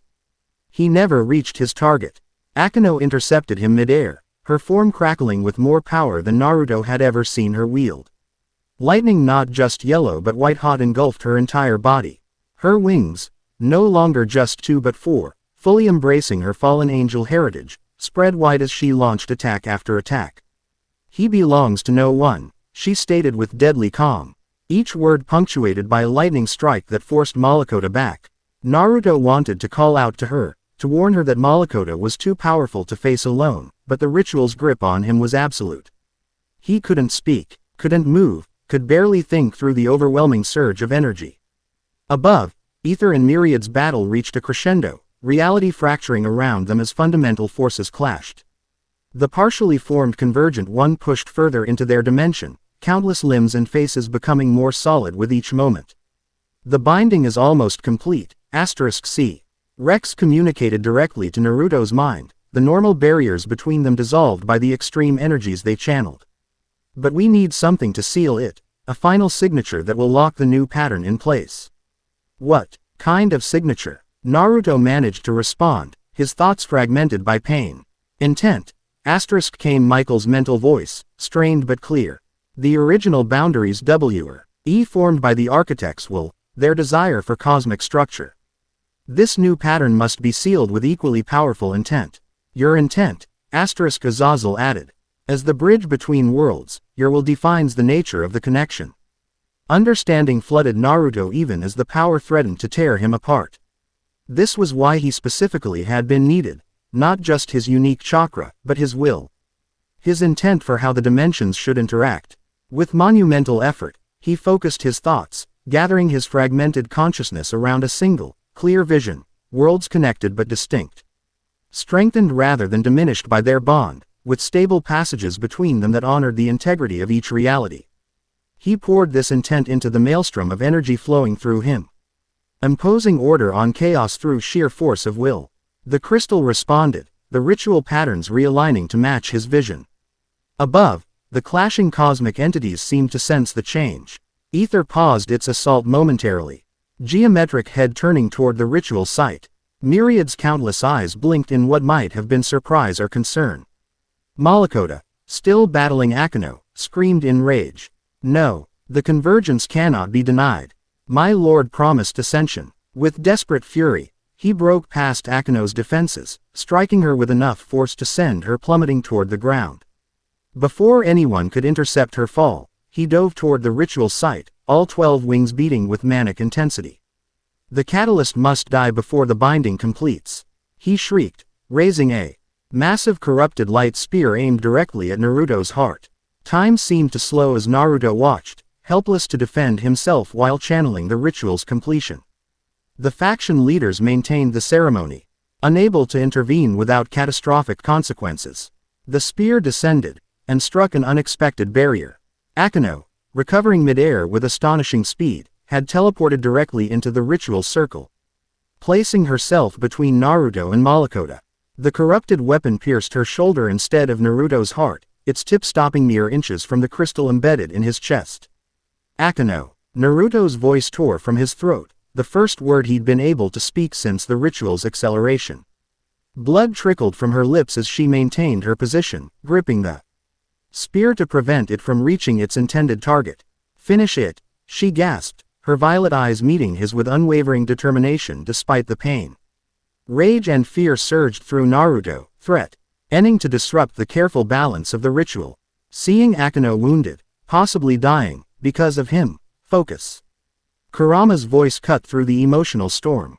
Her sacrifice means nothing if you fail now. Complete the binding. With superhuman effort, Naruto channeled his emotions into the ritual, adding their power to his intent. The crystal flared blindingly bright, the 7 colors of the global anchor points converging into a single, unified spectrum. Above them, ether seemed to recognize what was happening. The Cosmic Guardian redirected its attack, combining it with the ritual's ASC. Ending energy to strike at Myriad's forming body. The Convergent One shrieked across multiple dimensions as the coordinated energies disrupted its manifestation.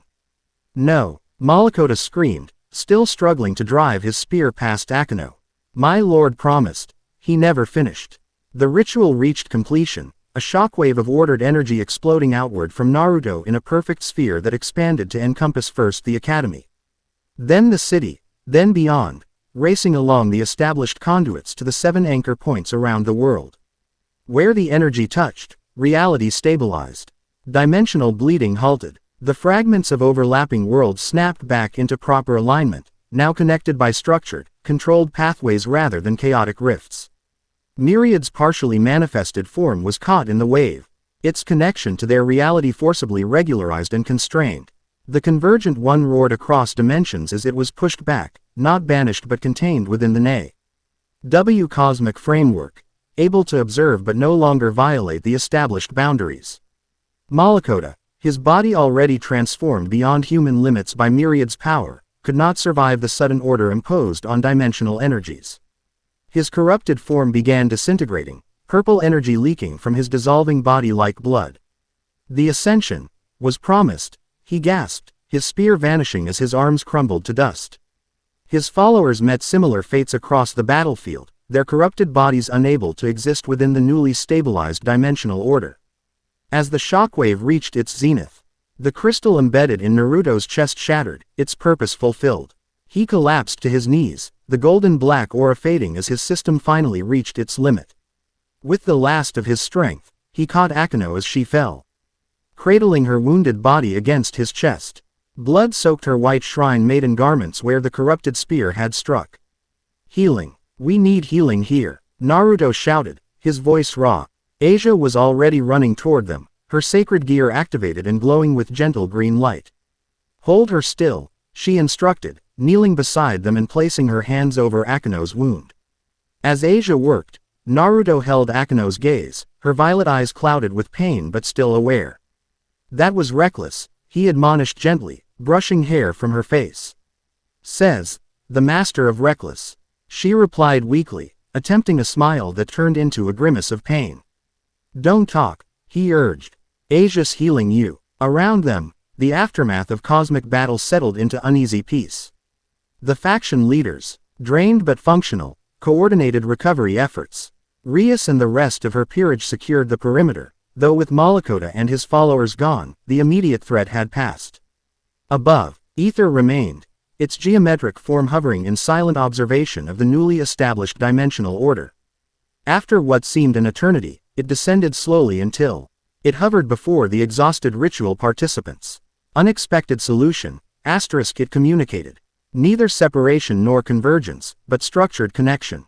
Balance rather than isolation, Naruto replied. Still holding Akeno as Asia's healing gradually closed her wound. Strength through diversity rather than purity or merger. The Cosmic Guardian's form shifted, angles rearranging in what might have been consideration. The anomaly has become the foundation.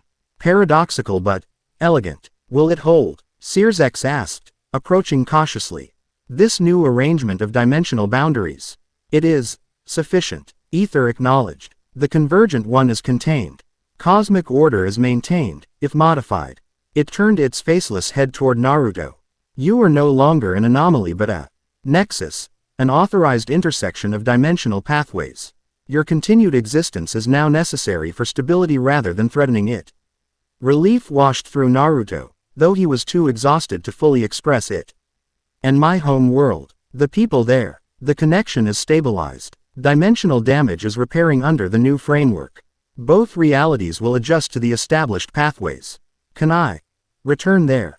Visit? Naruto asked the question that had been foremost in his mind throughout the ordeal. Transit is possible for the Nexus, Ether confirmed.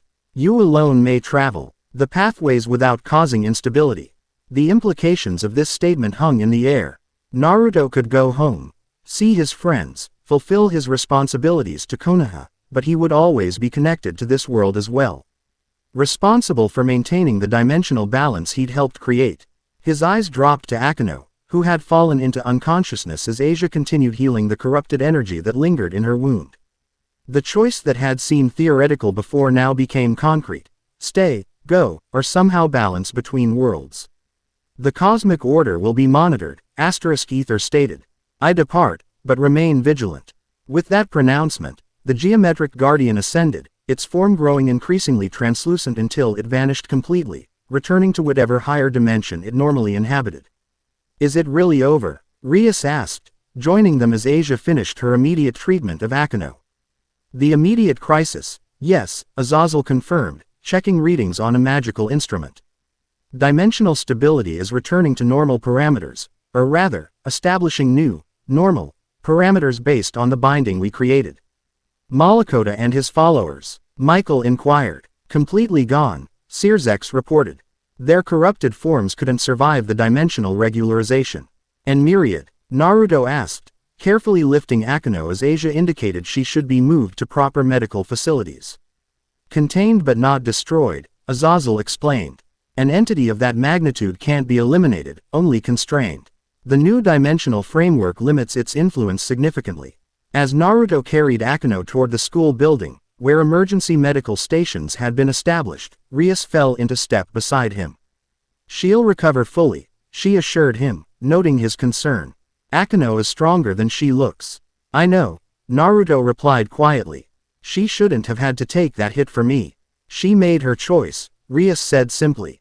As we all do. She studied him with perceptive eyes. Speaking of choices, you have a significant one ahead of you now. Naruto nodded, understanding her meaning. According to Ether, I can travel between worlds now. Will you go back? The question was direct, without judgment. I have responsibilities there, Naruto said after a moment. People who depend on me, who probably think I'm dead or missing. And here, Rias pressed gently. Do you have nothing binding you here? His arms tightened slightly around Akeno's unconscious form, the gesture answering more clearly than words. I think, he finally said, at being a nexus, might mean finding a balance between both worlds. Rias smiled slightly. That seems appropriate for someone who's already mastered balancing multiple forms of power. They reached the medical station, where Naruto reluctantly surrendered Akeno to the care of more specialized healers. As they worked, he stayed nearby, exhaustion finally catching up with him as the adrenaline faded. You should rest too, Azazel advised, appearing beside him. Channeling that much power would have killed most beings. Even with your unique constitution, you've pushed well beyond safe limits. I'll rest when I know she's okay. Naruto replied stubbornly. Azazel chuckled. Ah, to be young and dramatic. His expression sobered slightly. She made quite the impression on you, Akeno. She's special, Naruto admitted. I've never met anyone quite like her. A sentiment many share, though few earn her genuine attention in return. The fallen angel leader glanced toward where the healers worked. Her father would be proud of her today, fully embracing both sides of her heritage to protect someone important to her. Barakiel knows what happened. News travels fast among faction leaders, Azazel confirmed.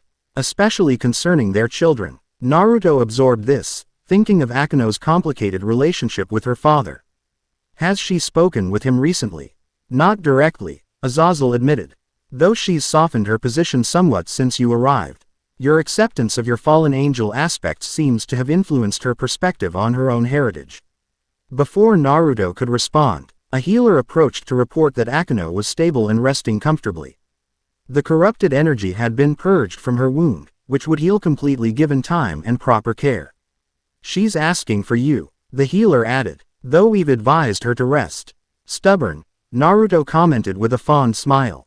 Another quality you two share, Azazel observed dryly. Go on, I'll handle the diplomatic aftermath with the other leaders. Naruto found Akeno in a quiet corner of the makeshift infirmary, propped up on pillows with her shoulder heavily bandaged. Her shrine maiden attire had been replaced with a simple white robe, and her hair hung loose around her shoulders rather than in its usual ponytail. Should you be talking? He asked, sitting carefully beside her bed. The healers said you need rest. I've never been good at following medical advice, she replied, her voice weaker than normal but still carrying a hint of her usual playfulness. Besides, I wanted to make sure you were all right. That was an enormous amount of power you channeled. Says the woman who took a corrupted light spear for me, Naruto countered. What were you thinking, Akeno? Her violet eyes met his directly. I was thinking that I couldn't watch you die. Not when I had the power to prevent it. Her hand found his, fingers intertwining. A rather simple calculation, actually. The simple honesty in her voice struck Naruto deeply. You could have died, but I didn't, she pointed out. And neither did you. The ritual succeeded. She paused, studying his expression. I heard ether before I lost consciousness. You're a nexus, now. Naruto nodded. Apparently I'm the linchpin holding the new dimensional arrangement together. I can travel between worlds without causing instability. So you can go home. Akeno said softly, something vulnerable flickering in her eyes despite her attempt to keep her tone neutral. I can visit home, Naruto corrected. But according to ether, my existence is now necessary for maintaining stability between dimensions. I'm permanently connected to both worlds. Meaning what, exactly? Akeno asked, hope cautiously entering her expression. Naruto squeezed her hand gently. Meaning I'll need to divide my time. I have responsibilities in Konoha that I can't abandon completely. But I also have reasons to stay here. Reasons, she echoed, a small smile playing at the corners of her mouth. Care to elaborate? Instead of answering verbally, Naruto leaned forward and kissed her softly. Akeno's momentary surprise quickly melted into response, her free hand rising to rest against his cheek. When they separated, her smile had grown more genuine. That's a compelling reason, she admitted. Before everything went chaotic, Naruto reminded her. You said you had something to tell me after it was over. Akeno's cheeks colored slightly. I did, didn't I? She glanced away briefly before meeting his gaze again with newfound directness. I was going to tell you that I've fallen in love with you, Naruto Uzumaki. Quite inconveniently, given the dimensional complications. The simple confession, delivered with Akeno's characteristic blend of playfulness and sincerity, warmed Naruto more deeply than he'd expected. That's fortunate, he replied, matching her tone, because I've fallen in love with you too, Akeno Himejima. Dimensional complications and all. Her eyes widened slightly before crinkling with genuine joy. My, what a situation we've created. The nexus of dimensions and the half-fallen, half-devil queen. Quite the unusual pairing. I've never been much for conventional relationships, Naruto pointed out, grinning. And crossing dimensions to find you seems appropriately dramatic. Akeno laughed, then winced. D is the movement pulled at her healing wound. Careful, Naruto cautioned, adjusting her pillows to provide better support. How long? She asked after settling more comfortably. Until you need to visit your world. The dimensional pathways won't be stable enough for intentional travel for at least a month, according to Azazel, Naruto explained. And even then, I'll need training to control the transitions properly. So I have you all to myself for a while, Akeno concluded with satisfaction. More or less, Naruto agreed. Though there's still cleanup and stabilization work to do here. Myriad might be contained, but some effects of the dimensional disruption will linger. Always the responsible one, she teased, though her eyes held genuine admiration. They talked quietly for another hour, discussing the battle, the ritual's success, and the implications of the new dimensional arrangement. Eventually, Akeno's exhaustion became evident, her responses growing shorter as she fought to stay awake. You need to rest, Naruto insisted, standing to leave. I'll check on you later. Stay, she requested softly, catching his hand. Just until I fall asleep. Unable to refuse her, Naruto settled back beside her bed, holding her hand as her eyes gradually closed. Even in sleep, a small smile remained on her lips. You've found something rare here, Kurama commented within him. Something worth protecting. I know, Naruto replied, but I haven't forgotten our home, our friends. I'm not suggesting you have, the fox assured him. Merely observing that being a nexus between worlds might have its advantages.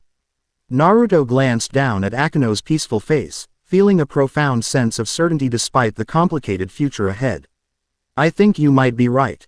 1 month later the cherry blossoms drifted lazily on the spring breeze, carpeting the path through Kuo Academy's eastern garden in pale pink petals.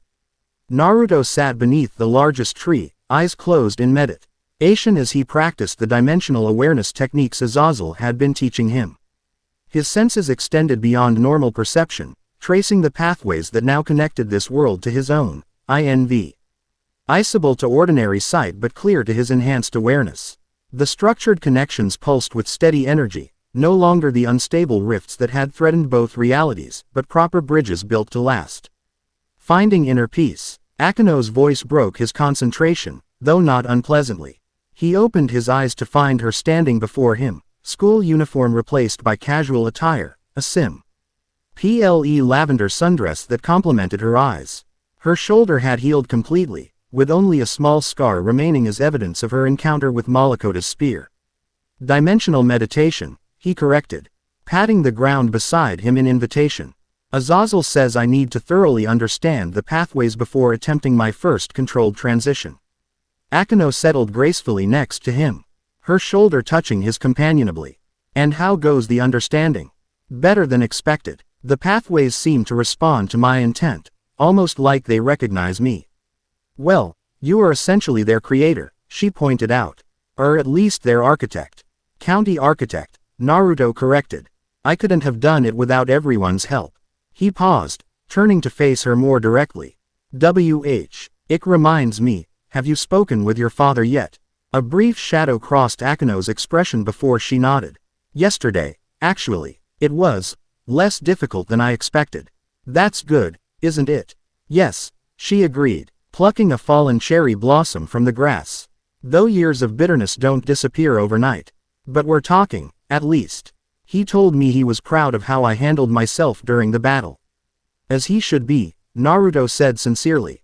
You were incredible. A small smile touched her lips. So were you, Nexus-kun. The playful honorific had become her favorite nickname for him in recent weeks.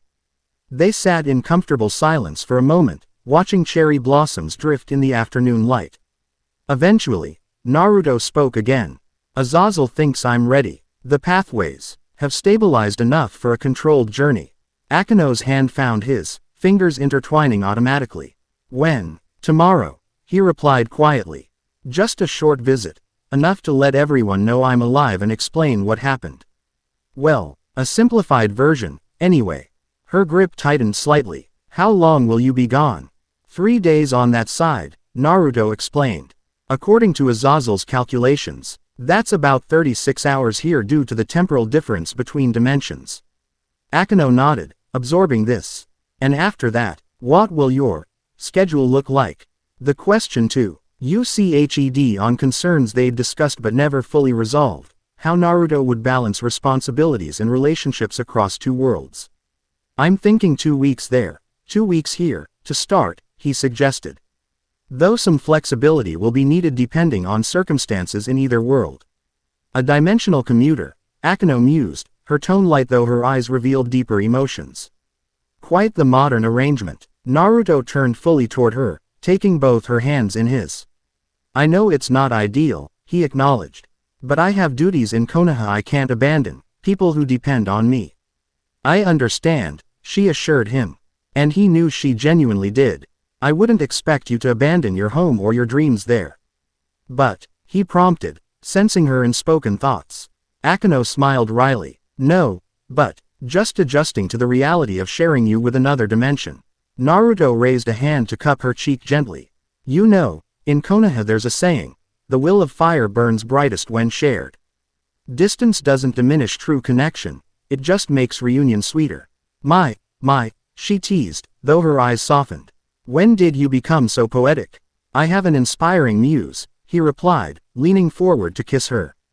When they separated, Akeno's playfulness had returned. Well then, Nexus-kun, since we only have tonight before your grand dimensional journey, perhaps we should make the most of it. What did you have in mind? Naruto asked, recognizing the mischievous glint in her violet eyes. Rias is hosting a small gathering at the clubhouse, just the peerage and you. A proper send-off before your first return home. Her smile turned more intimate. And afterward, perhaps something more private to ensure you don't forget what you're coming back to.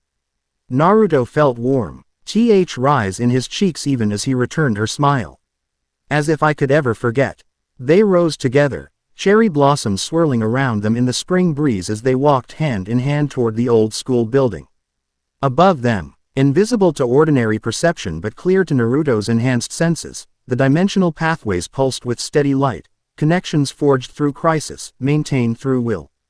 And now offering possibilities neither world had imagined before. Two realities, once separate, now linked through one individual who had found his place in both, and more importantly, someone worth crossing dimensions for. As if sensing his thoughts, Akeno squeezed his hand gently. Will you show me someday? She asked. Your world, your Konoha. Naruto considered the question, possibilities unfolding in his mind. The dimensional binding was designed to allow his passage specifically, but perhaps, with time and proper preparation. Yes, he decided firmly. Once I've mastered the transitions completely, I'll find a way to take you with me. He smiled at her surprised expression. After all, what's the point of being a dimensional nexus if I can't bend the rules a little? Akeno's laughter, bright and genuine, rang through the cherry blossom grove. I've been a terrible influence on you. The best kind of terrible, Naruto agreed, pulling her close for another kiss beneath the drifting petals. Tomorrow would bring new challenges, reunions with friends long missed, and the beginning of a life balanced between worlds. But today, this moment, was perfect in its PLI city. Two people who had found each other across impossible odds, standing together beneath a canopy of cherry blossoms, their futures intertwined despite the vastness of dimensions between their origins. For a dimensional nexus and a fallen angel hybrid, perhaps that was the most natural outcome after all. Chapter 3 End.